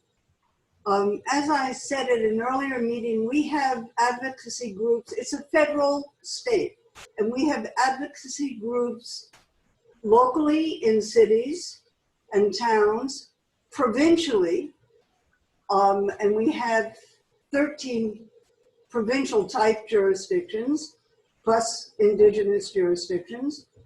And we have national reach groups, and 3 of them, and 2 are new, and I think that's important. You will know about BICN. Sheila Reguer is the chair, and she's been a member of this group all along. In addition, we have now formed a coalition of all the advocacy groups across the country for doing activist work as opposed to policy and communications work essentially. That's a big step forward. It's just begun last fall and we're already into our fourth project, one complete, one midstream, one late planning and one early planning. And the other thing that I think is very important is that we have organized a basic income youth network, which is national in scope, which has also gotten off to an extremely active, busy, and effective start. So we now have BICN, the Coalition of Activists, and the Youth Network, which all three working together, which is very important. One project on which we're all cooperating is a lobbying and information day in our capital for October, late October. And in order to do what we're wanting to do, you need sponsorship from federal representatives. We now have sponsorship from 4 of the 5 parties represented in the federal government here, including the Conservative Party. We have sponsorship from a member of the Conservative Party, the Left Party, the Liberal Party, and the Green Party. We are looking for sponsorship for the last party, which is the Bloc Québécois, which is made up of representatives from Quebec. That's all. Just there's a great deal going on, and some of which we'll try to put into the survey that Annie's been talking about. And thank you. Thank you, Tony. Today we didn't hear any from Olaf, dear Olaf, dear John Mills, and dear Ruhi, dear Pat, and dear Ian. If you would like to contribute, we can allocate time to hear you. Otherwise, we have a problem with our agenda, which is agenda number 7. I think we will not have time for it to discuss today. Maybe we can simply go to the agenda number 8, agenda item number 8, discussions regarding a global basic income in 3 levels. We can handle the item 7 during our next meeting in June. Before this, Olaf, would you like to say anything about what's ongoing in Germany? Well, since the government puts up one program after the other to make assistance for the corona losses, and these go into billions and more billions. There are many kinds of approaching this, but none of it is kind of like a basic income. The most odd idea that they presented and now put into effect is lowering the amount of VAT rates for only half a year, but that's the other way around. That what we heard from Peter when he suggested to put the VAT rates up to fund basic income. Now the government in Germany says it's a better idea to lower the VAT rates, and therefore people will spend much more consuming and thus giving assistance to the companies, to the small businesses and the big businesses. The only thing that's lacking is the area of culture, theaters, congresses, concerts, and so on. They are still prohibited. So we're just doing everything as usual, except convening for cultural reasons. So that's basically the situation in Germany. Thank you, Olaf. Ian, would you like to say anything? Dear Ian, I guess I said correctly this time.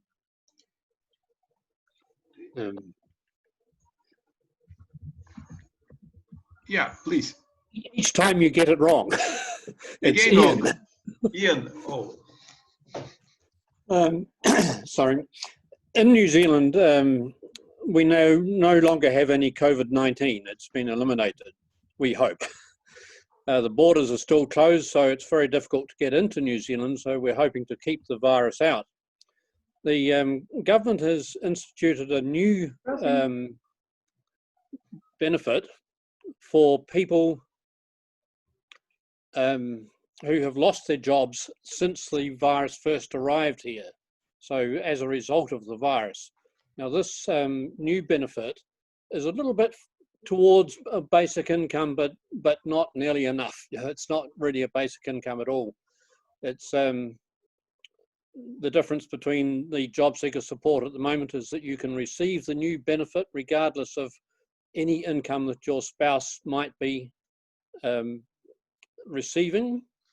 So it's a little bit of an improvement. It's only a temporary measure, and it's likely to disappear in the future.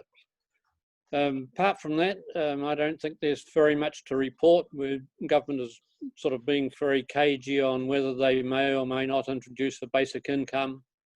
There's some people, I think, in the government who are in favour of it, and I think there are some who are not in favour of it. So they're sort of a bit of a stalemate in the cabinet. That's all I've got to say at the moment. Thank you, Ian. I'm trying to see. Oh, John Mills, dear John Mills, would you like to say anything? I really don't have much to add over what Tony already said. I think in response a bit to the survey, advocacy efforts are really being impacted. I mean, we've offered, the Ontario Basic Income Network has offered our Zoom account to any basic income groups that want to use it.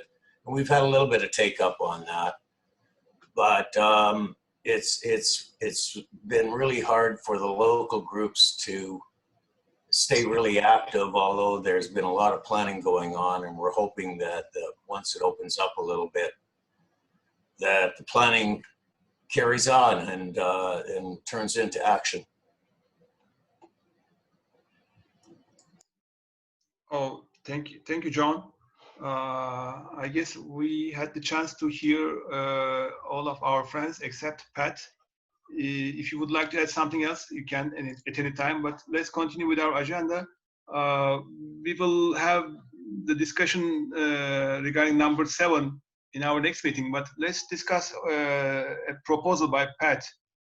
Dear Pat, would you please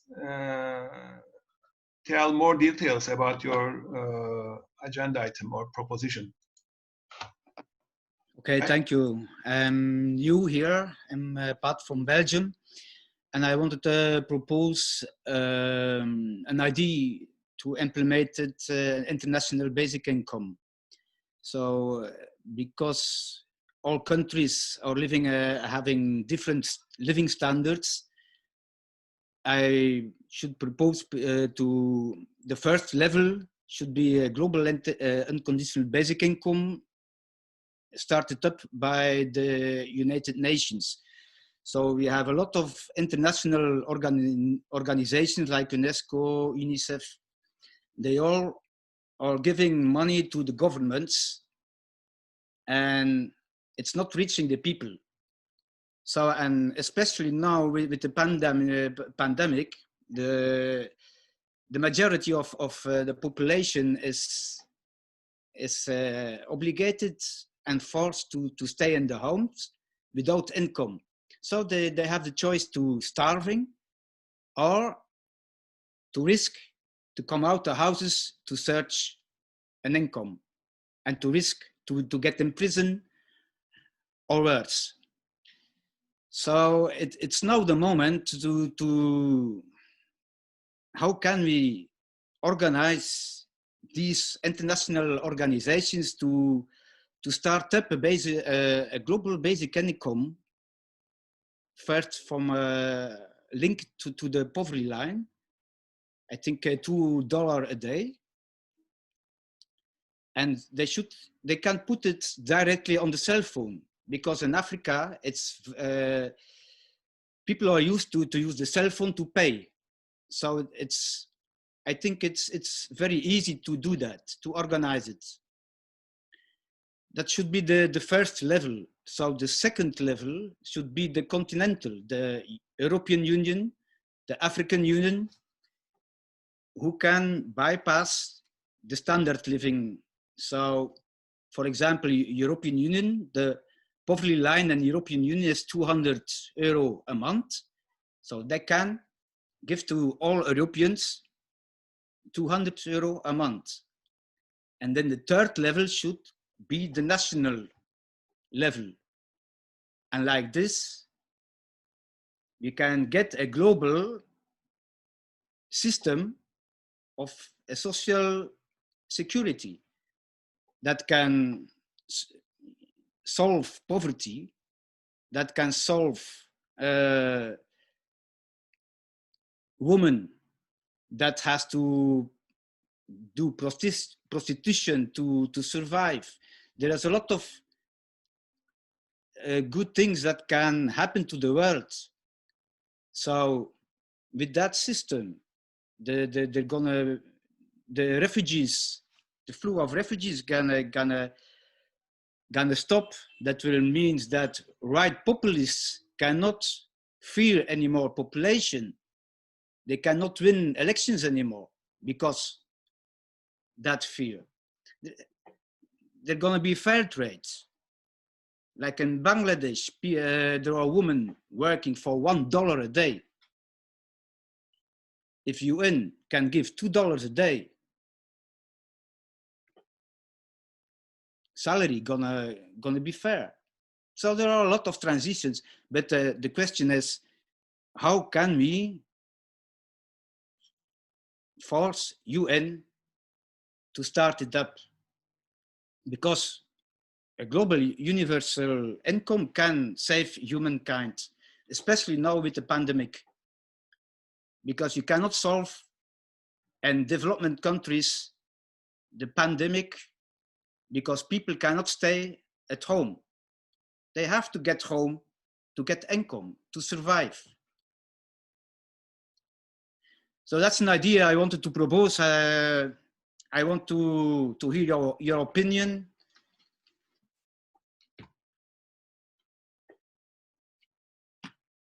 How we can. Okay. Yeah.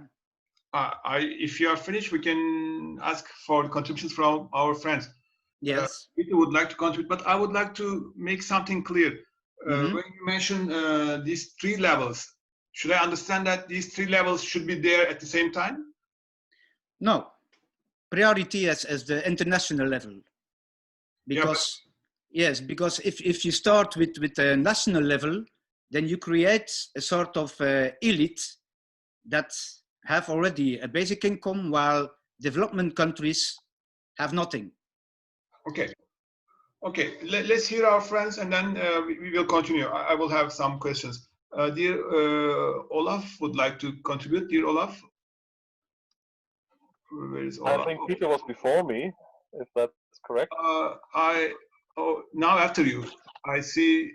I see. Okay. So I find it rather charming, this idea. But Ali's question was one of the questions I had in mind too.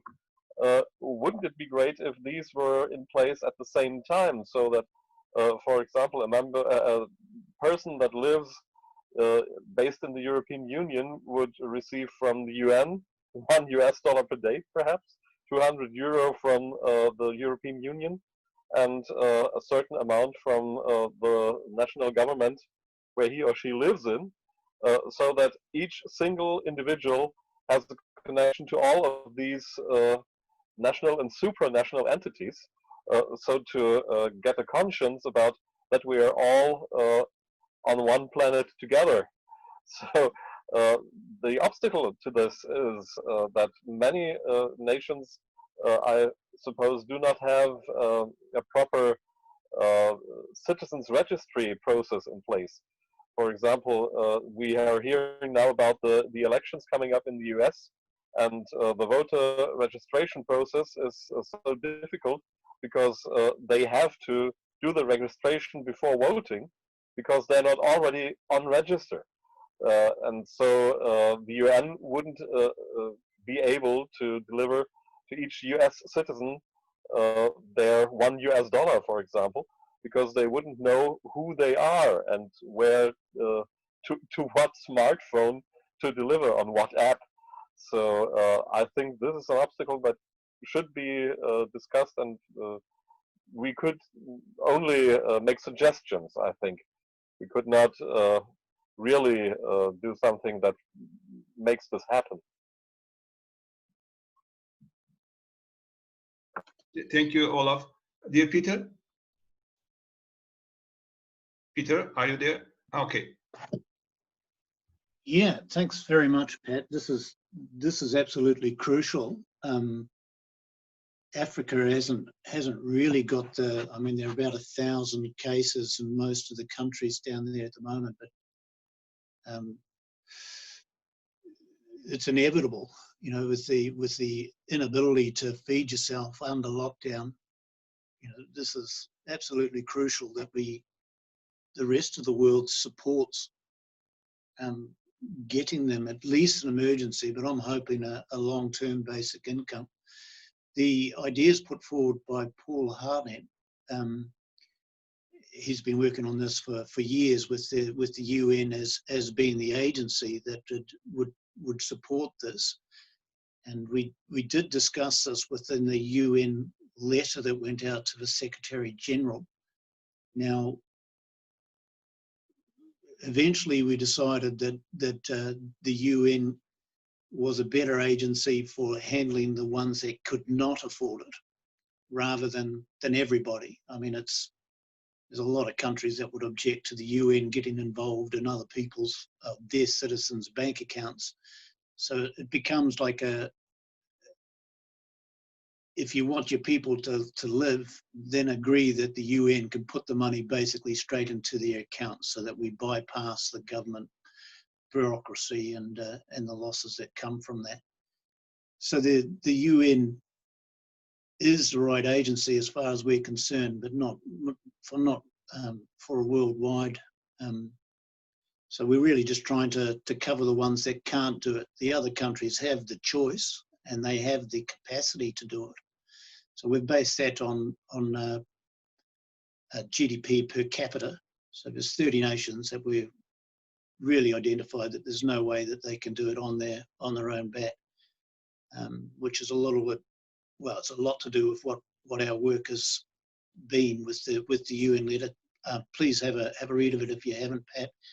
And the indirection of the illustrations is also for that purpose. So, and really it is great that you've brought this up, because the concerns about what's going to go on in these third world nations it impacts everybody. If they haven't got enough, it's just gonna spread, and it's gonna come back and bite us. So it needs worldwide support to make sure everybody's getting this level of support under lockdown.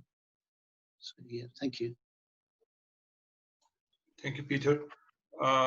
Dear Pat, are you here? Yes.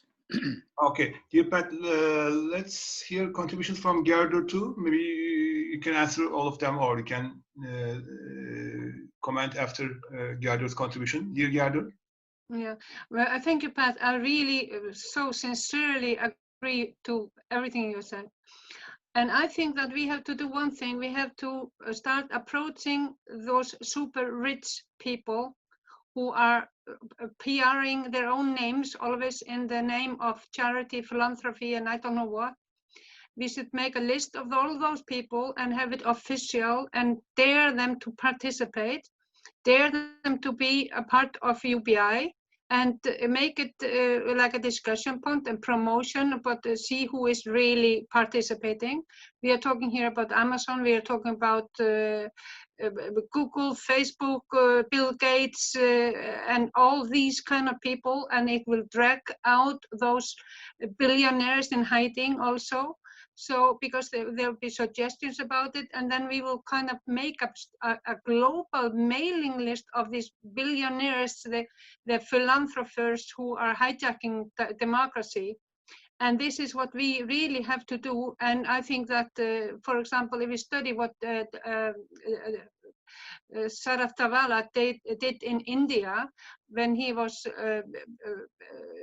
giving distributing the money to help to his people. He made a brilliant scheme how to find these people, and the people in these countries, they can do it. I was working in Bangladesh, in Dhaka, and it is amazing that these people, these gorgeous people, they're sitting on each other's laps because it's so crowded, but they have a system how to find each other. So if we want to make a system, we can do it. And because we are so stuck to our bloody bank accounts that we don't see any other way. But Sarath has found a way, and a lot of people have found a way. And I was thinking with, for example, Dr. Yunus in Bangladesh, we should dare him to start a UBI strong movement. He is the father of the mini credit or mini loans. So he should be and he is a very positive person.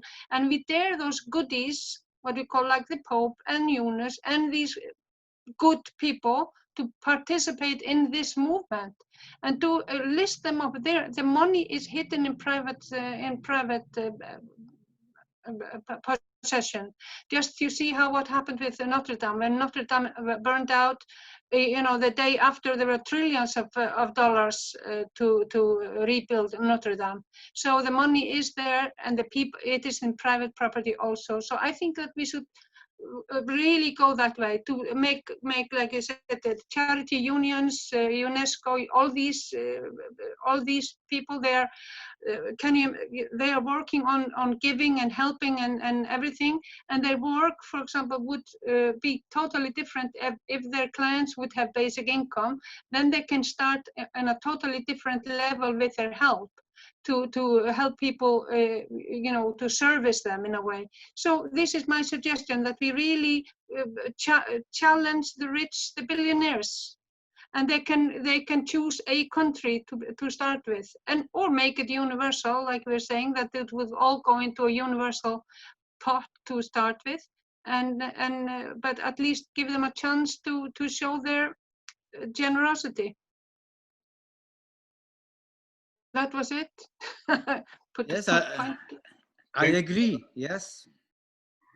Pat, before you start, can I ask a few questions also? Because after Olaf's contribution, my question is more clear now. I understand at the beginning that there will be a distribution from a central organization to all people, to 8 billion people. It will be in the order of $2 per day. And then there will be continental distribution. Maybe they should be taking the purchasing power parity into consideration. And then also a national thing. So it looks like the Euro dividend model. During the UBI meetings, there was a discussion regarding Euro dividend, partially by the national government and partially by the European Union. But in your case, it's partially by the national government, partially by the continental organization, and partially by the global organization. And one thing I would like to ask is, you said international basic income, not global basic income. When you say international, this means that you still keep the nations there. Because when you start discussing these issues, these are sensitive points.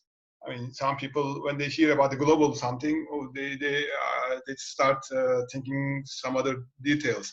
So my questions are these three will be there at the same time? Once again, a similar question with Olaf's question. And second question is, it's an international basic income. It's not a global basic income. So this means that the existing countries, the country structures will be there, but there will be an umbrella organization at the top. Am I correct? Or? What is the difference of international and global? Oh, when you talk about the global basic income, then you consider a single country all around the world under the control of that country. So nationalist groups are quite negative about this. So there will not be any Germany, there will not be any Iceland, no Turkey, only one government, let's say the world, you see? So Yeah, no, I don't say I agree or not. I'm just trying to ask. No, in my head it was the same thing. Yes, it's okay. Yeah. Okay. So, dear Pat, word is yours. Yeah, I thought it's the three levels are independent from each other, because national, if you look to the national level, not every country has the money and the possibilities to organize it. So, and like in a lot of countries in Africa, people can survive with first level basic income only. So with the $2, you can say 3/4 of the world population can survive. So for me, that's the first and the priority that has to be there. And then the rest, I think, will follow, because if rich countries will see, oh, that's possible, it's possible to give a basic income to these countries. So it is possible for the rich countries too. So if we can start with the first level for the development countries, I think the rest will follow automatically. I hope.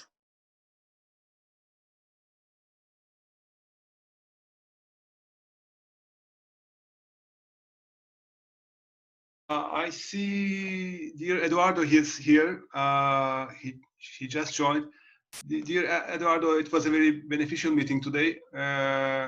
And we were discussing about Pat's proposal. And in fact, in the previous meetings, there were some similar proposals too. But would you like to say anything about this discussion, or anything about what's ongoing in your country? Or because your words are, I mean, you are the most experienced UBI advocate here, I guess, within this group at the moment. Yes, please. I had a meeting until a few minutes now with my colleagues at the city, São Paulo City Councilman, so I couldn't be here before. Well, in Brazil, there is something that is worrying me and probably all of those who are in favor of the universal citizens basic income. The minister Paulo Guedes of the economy says that the Bolsa Família will change into the Brazil income, Renda Brazil, and will incorporate those informal people. Well, since about 2 months ago, the Brazilian National Congress has approved a emergency benefit to poor people, 600 reais, a little more than $100 per month for adults, up to 2 adults in each family, for those who were in very poor conditions. And this has, but this was only for 3 months. That might be prorogated for more months, depending on the length of the pandemic of coronavirus. And but the Minister of the Economy said that he's thinking of just providing 2 more months, and instead of 600 reais, 200 reais. And well, at the same time, there is a growing interest in the basic income in Brazil. And during the formulation of these emergency benefits, so many people talked about the basic income. In the newspapers, several economists have commented on the perspective of the citizens' basic income. Many people said that there are a greater interest in the basic income all over the world in so many countries. And so last May 11, in the debate with the mayor candidates of the Workers' Party, there were 7 pre-candidates to be chosen by the affiliates of the Workers' Party. And I was one of the pre-candidates, but on that day, I told them that I was quitting because I wanted to dedicate all my efforts to the implementation of a citizen's basic income, unconditional and universal, in Brazil and in other parts of the world. And that's why I decided not to be a municipal mayor candidate this year anymore. And I was happy that all the other candidates mentioned that they will support the basic income. The one that was chosen about 10 days ago said that he will incorporate the citizens' basic income as one of the targets of his campaign at the municipal level of São Paulo. In Brazil, we have one municipality, Maricá, in the coast of Rio de Janeiro, that is in front of a base of the Petrobras that provides royalties to the city of Maricá. And they have initiated several initiatives very important in social terms. And among the initiatives, they have created a communitary bank, a social money called Mumbuca. Mumbuca is the name of the river that crosses the city. And the mayor of the city in 2016, after listening my lecture about the advantages of the basic income, he told the people, I would like to introduce the basic income in Maricá. And so he started, and the next mayor of the Workers' Party decided to follow the objective. And so in Maricá, they started the basic income, a very modest 10 mumbucas or reais per month in 2016, 20 mumbucas in 2017. Last December, they started with 130 mumbucas to 1/4 of the population. The population is 162,000.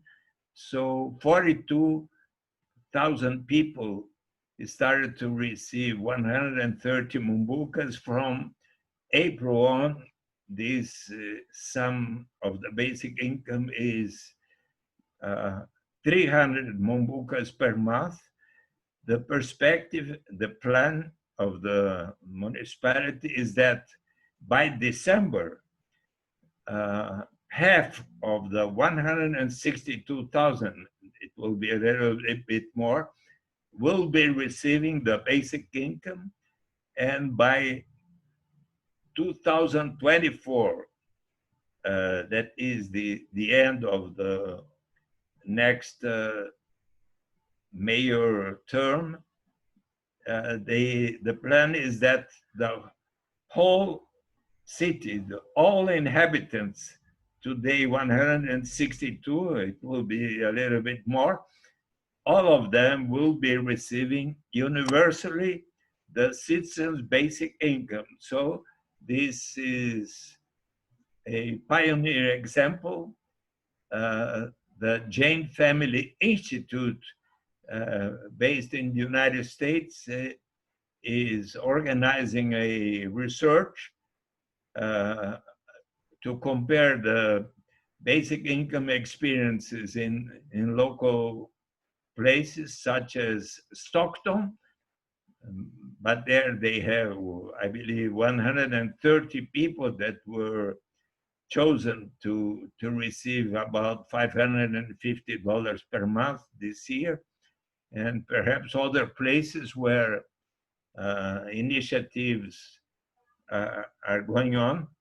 So, so there is a group connected with the Jain Family Institute of the University of Rio de Janeiro, who are organizing a very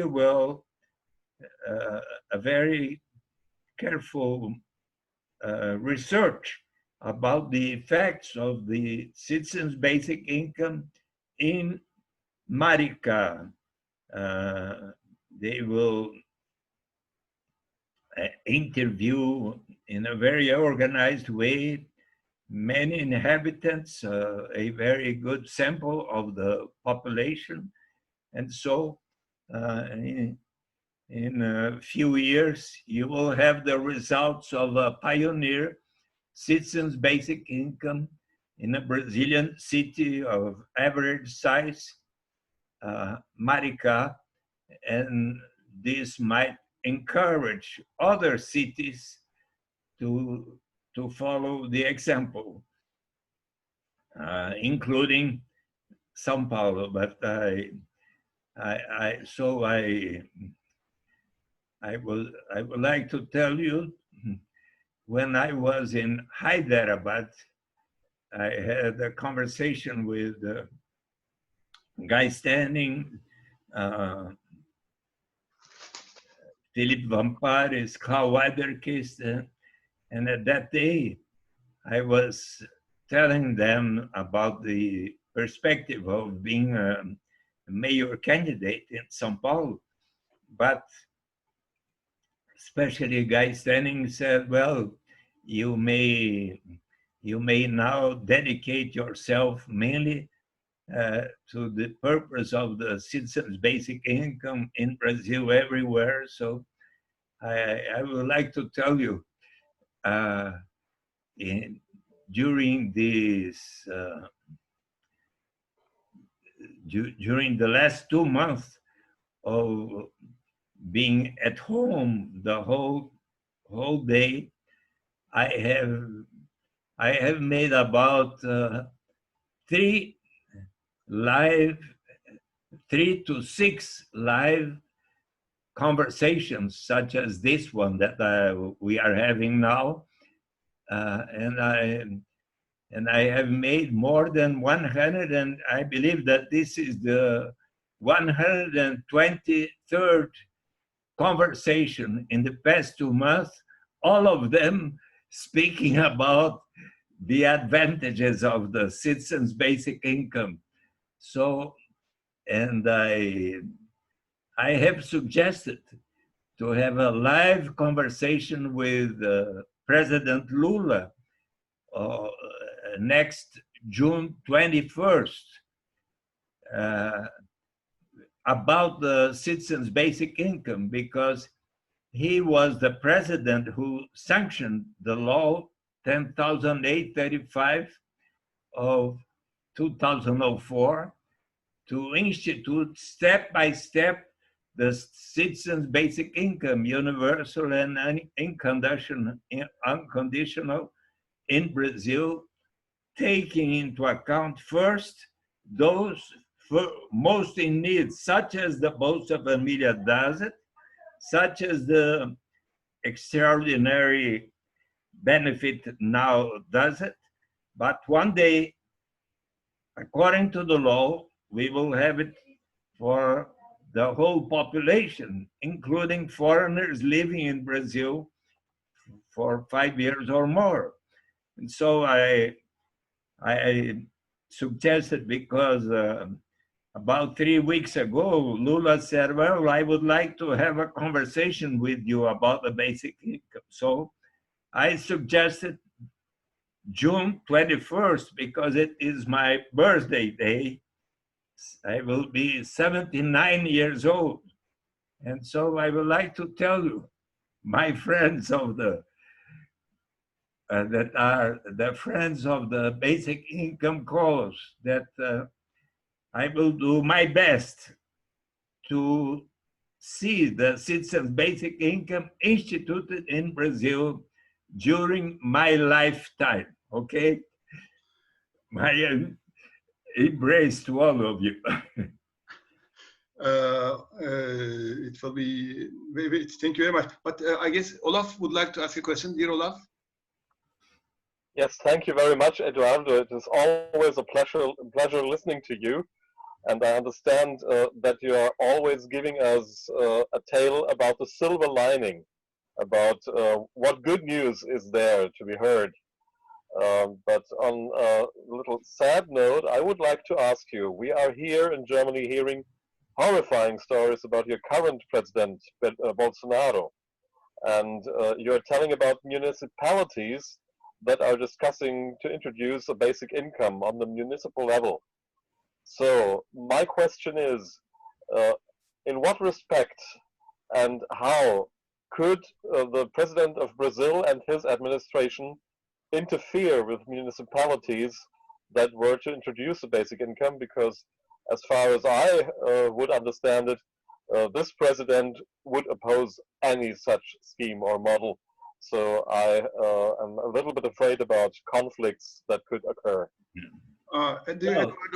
Eduardo, I will have a question to, maybe you can answer both of them together. Okay. My question is, municipalities do not have the governing power. They cannot introduce new laws, new taxation laws or regulations, whatever. So no, there are, at the municipal levels, we do have some forms of tax, so it would be possible. Theoretically, yes. We have some municipal forms of taxations, such as the urban property and services. Those are the two main taxations at the municipal level. We also have at the state level and we have the the national level, especially the income tax and tax on wealth. But so who has the legislation power? Well, the city council at the municipal level. I am a city councilman today in São Paulo, no? Okay. But let me, in all my lectures and live conversations, I have been always saying that President Bolsonaro, when he won the election, and of course when he on his first day in government, he swore before God and the people of Brazil that he would obey the Constitution.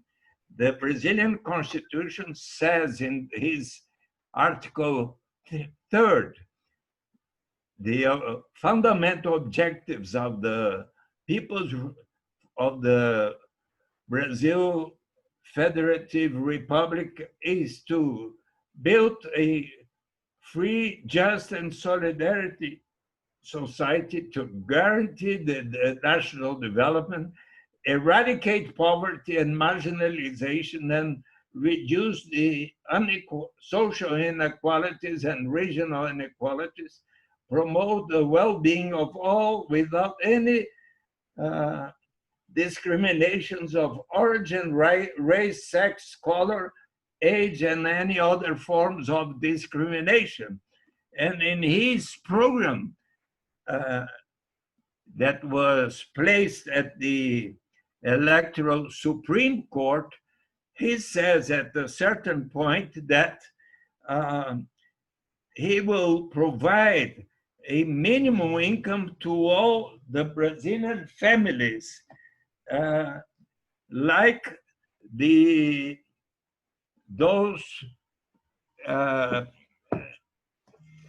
liberal thinkers are in favor for, such as Milton Friedman.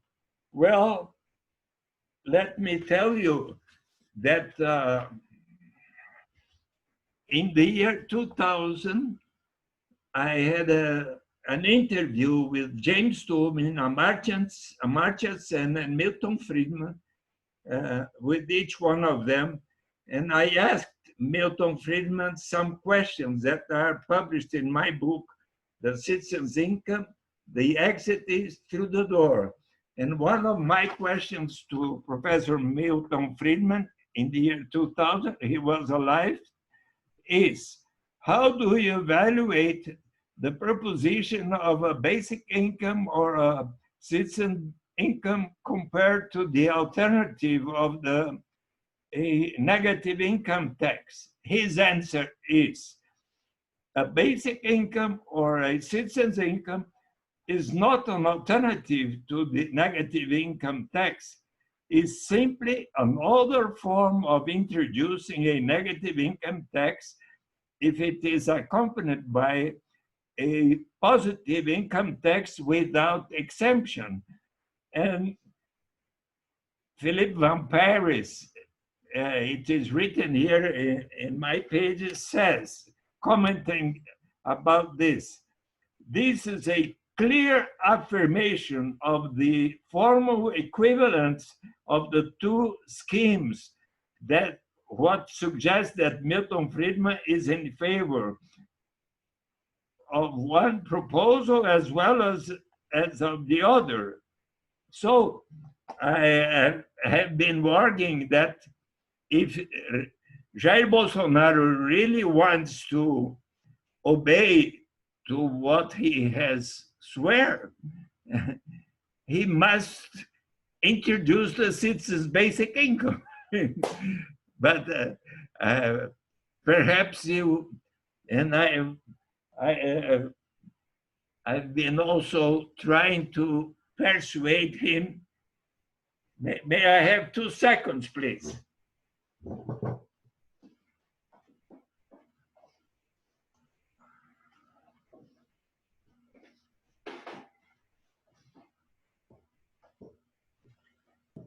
In my conversations, I always present this friend of us. Do you know who he is? Thomas he lived in the beginning of the 16th century in England, at the time that England was so powerful. He had as colonies India and today what is the United States and others. And so this man was invited by Henry VIII to work in his government, in the kingdom. And so he was nominated the ambassador of England to Belgium in Flanders, where he started to write Utopia. And then he was elected the president of the House of Commons. He was a very influential man. But one day, the king asked him, please write justification for me to marry again because my wife doesn't give me heirs. I cannot do that. It's not what I think about.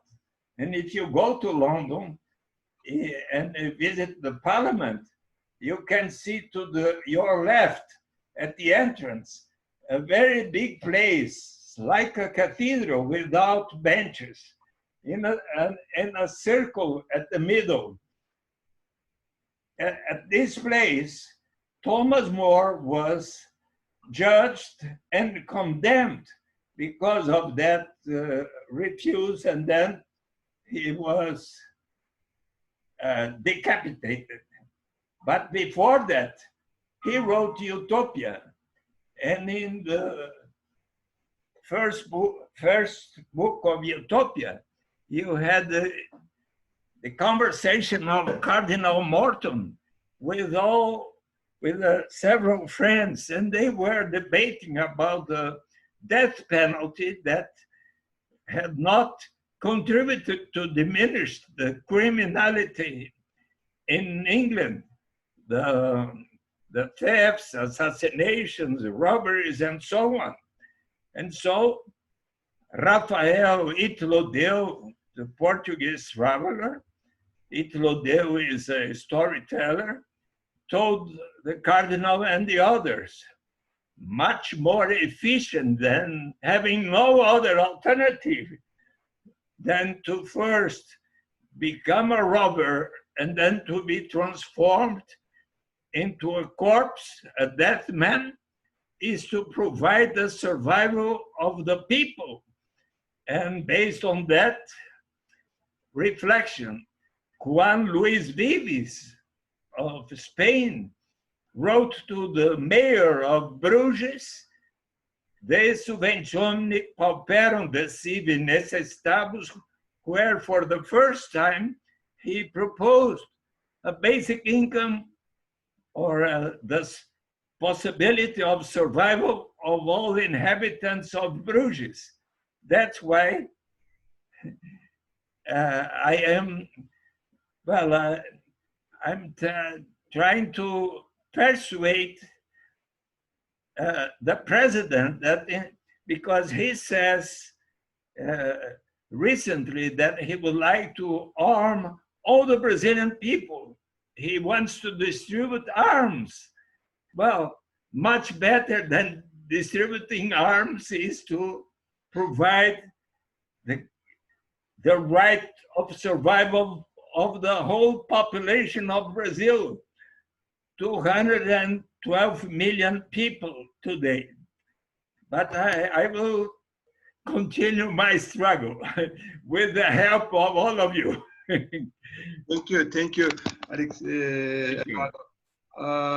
Dear friends, it's about 3 hours. We are about 3 hours. Nilasco, welcome. One thing, dear Pat, I guess we better continue in our next meeting. Okay. And, no, not you, Nilasco. We would like to hear you, maybe very shortly, but dear Pat, can you write a kind of proposal or message to the email group? Are you a member in the email group? UBI? I think so. Yes, I will try to write a text about it. Okay, we can continue after 2 weeks with you. I mean, with your proposal. And if you want it to be in the agenda, we can put it there, so it may be more easy to handle it. And we can lastly hear from Nilasco, and maybe we can finish today's labor. Dear Nilasco, what's ongoing? Actually, I missed today's session. I was held up with another meeting and I'm very late. So actually that letter to the religious leaders, addresses or collections are over. We can just send the letters. We can have a short meeting and we can send the letters to the religious leaders because it's getting late. One thing. Yeah. And then number two is that in India, actually, we are taking a lot of effort. I'm taking money instead of speaking about different policies, distribute the people money to the people. Unfortunately, the government is not ready for any such issues. So basic income is a great question in India. So maybe if other developed countries are implementing, in future there may be scope, because now the government is very particular, because through policies they'll be able to earn lot of money for the next elections. So the basic income is so far not a success in India. Few of the NGOs, actually some of the NGOs have taken effort and they have tried in small portions. Like Guy Standing and Sharad Davla has taken an initiative. They have received money from United Nations and they have distributed 200 rupees per month. 200 rupees means it comes to $2. So it is not even a basic minimum income for a single day. So that test was done, but anyhow, that cannot be considered as a basic income. So some other NGOs also have tried, but it's only for a research purpose. But actual implementation of this basic income, universal basic income, and its success can be decided only when the government plans to distribute the earned income to the people directly into their account. Unfortunately, if the government is directly transferring money into the people's account, they cannot do any double standard. And in the name of, but now so far in the name of policies, half of the money reaches the people and the remaining half they doesn't spend at all, but they will show account. So this is happening. So if it comes to basic income, there is no scope for them to earn any income. So the governments are always against. But this opposition party, now during this lockdown period, they were supporting the basic income because the people were dying. Almost 90 days, people doesn't have any job. So to have their basic food and shelter payment, because many of them doesn't own house. So they'll have to pay for the rent and other things. So at least for that they should be given. But that also the government refused to. And they gave 10 kg of rice. And the rice was full of insects. And the government distributed rice was filled up with insects. Because some of the places it was spoiled also. So we are just continuing to fight to make the government distribute the money directly into the account. Because the government has make the people create their own accounts. And because in villages also we have made them to open the account. So that is called Janata account. So to this Janata account, the government can directly distribute the money. Universal basic income, even if it is not universal basic income, it could be emergency basic income targeting the poor people at least. But that is also government is refusing to help. So it's so far not a success in India. So we pray that this basic income is being implemented in India. And I wrote an article on emergency basic income. And I submitted this to the Reforms Committee in Tamil Nadu. And I also submitted this to the Economic Reforms Committee in the country. And they are also suggesting, but the government is not bothered about distributing the money. They are very much for the policy framing. Because in terms of policy, they are giving different schemes. Under different schemes, they'll get their share. Because the corruption is a major portion, they get their share only through that means. So that's the reason why basic income success is in question in India. Thank you. Anyhow, the letters may be helping. Our letters that we are writing may be helping. Hopefully. Thank you. Hopefully, but as far as I understand, they will be writing another letter to UN, and they will wait for an answer from UN, and then they will distribute to the other parties. Okay. Dear friends, it's about 3 hours almost. Let's finish today's labor if you agree, and let's meet in 2 weeks' time on 23rd of June. Eduardo, if you can kindly join on 23rd, it will be very interesting because we couldn't discuss item number 7. In fact, it was a general discussion on how UBI advocates from different countries can collaborate more. Okay. Yeah, it will be a very interesting session. We would like to hear your experiences. And another issue is we will have a separate meeting on 20th of June. It will be UBIE meeting. Maybe some of you will be there also. So it will be just following that meeting. So it will be a good opportunity to receive contributions. So the meeting will be on June 23rd. At what time? Same time, GMT 14:30. 14:30. Did you receive? What time is now with you? Now with me, with me it's different. What time is it with you now? Here is now 2:22 p.m. 2:22. So 11:22 a.m. Yeah. So 3 hours before. 3 hours before. Okay. Okay. 10 o'clock. You have the invitation message for this session, right? Yeah. So you will receive a new one, but also at the end of this invitation message, you have the full invitation details for the rest of the year. Okay. Okay. I'll check that. Thank you. Nice to see you all. Thank you, Olaf. Thank you, Lasco. Thank you, Pekka. Thank you. Thank you very much. You're so great, Ali. Thank you, Ian. Thank you. Am I correct now? Thank you. Okay, Peter, Valeria, nice to see you again. Yeah. Thank you, Pekka. Thank you very much. It was interesting, your session. Your talk was interesting. You should follow the video recordings. The first 3 presentations also were very interesting. Yeah, okay. Please send the link. Sure, sure. Thank you. Bye-bye. Bye. Bye-bye.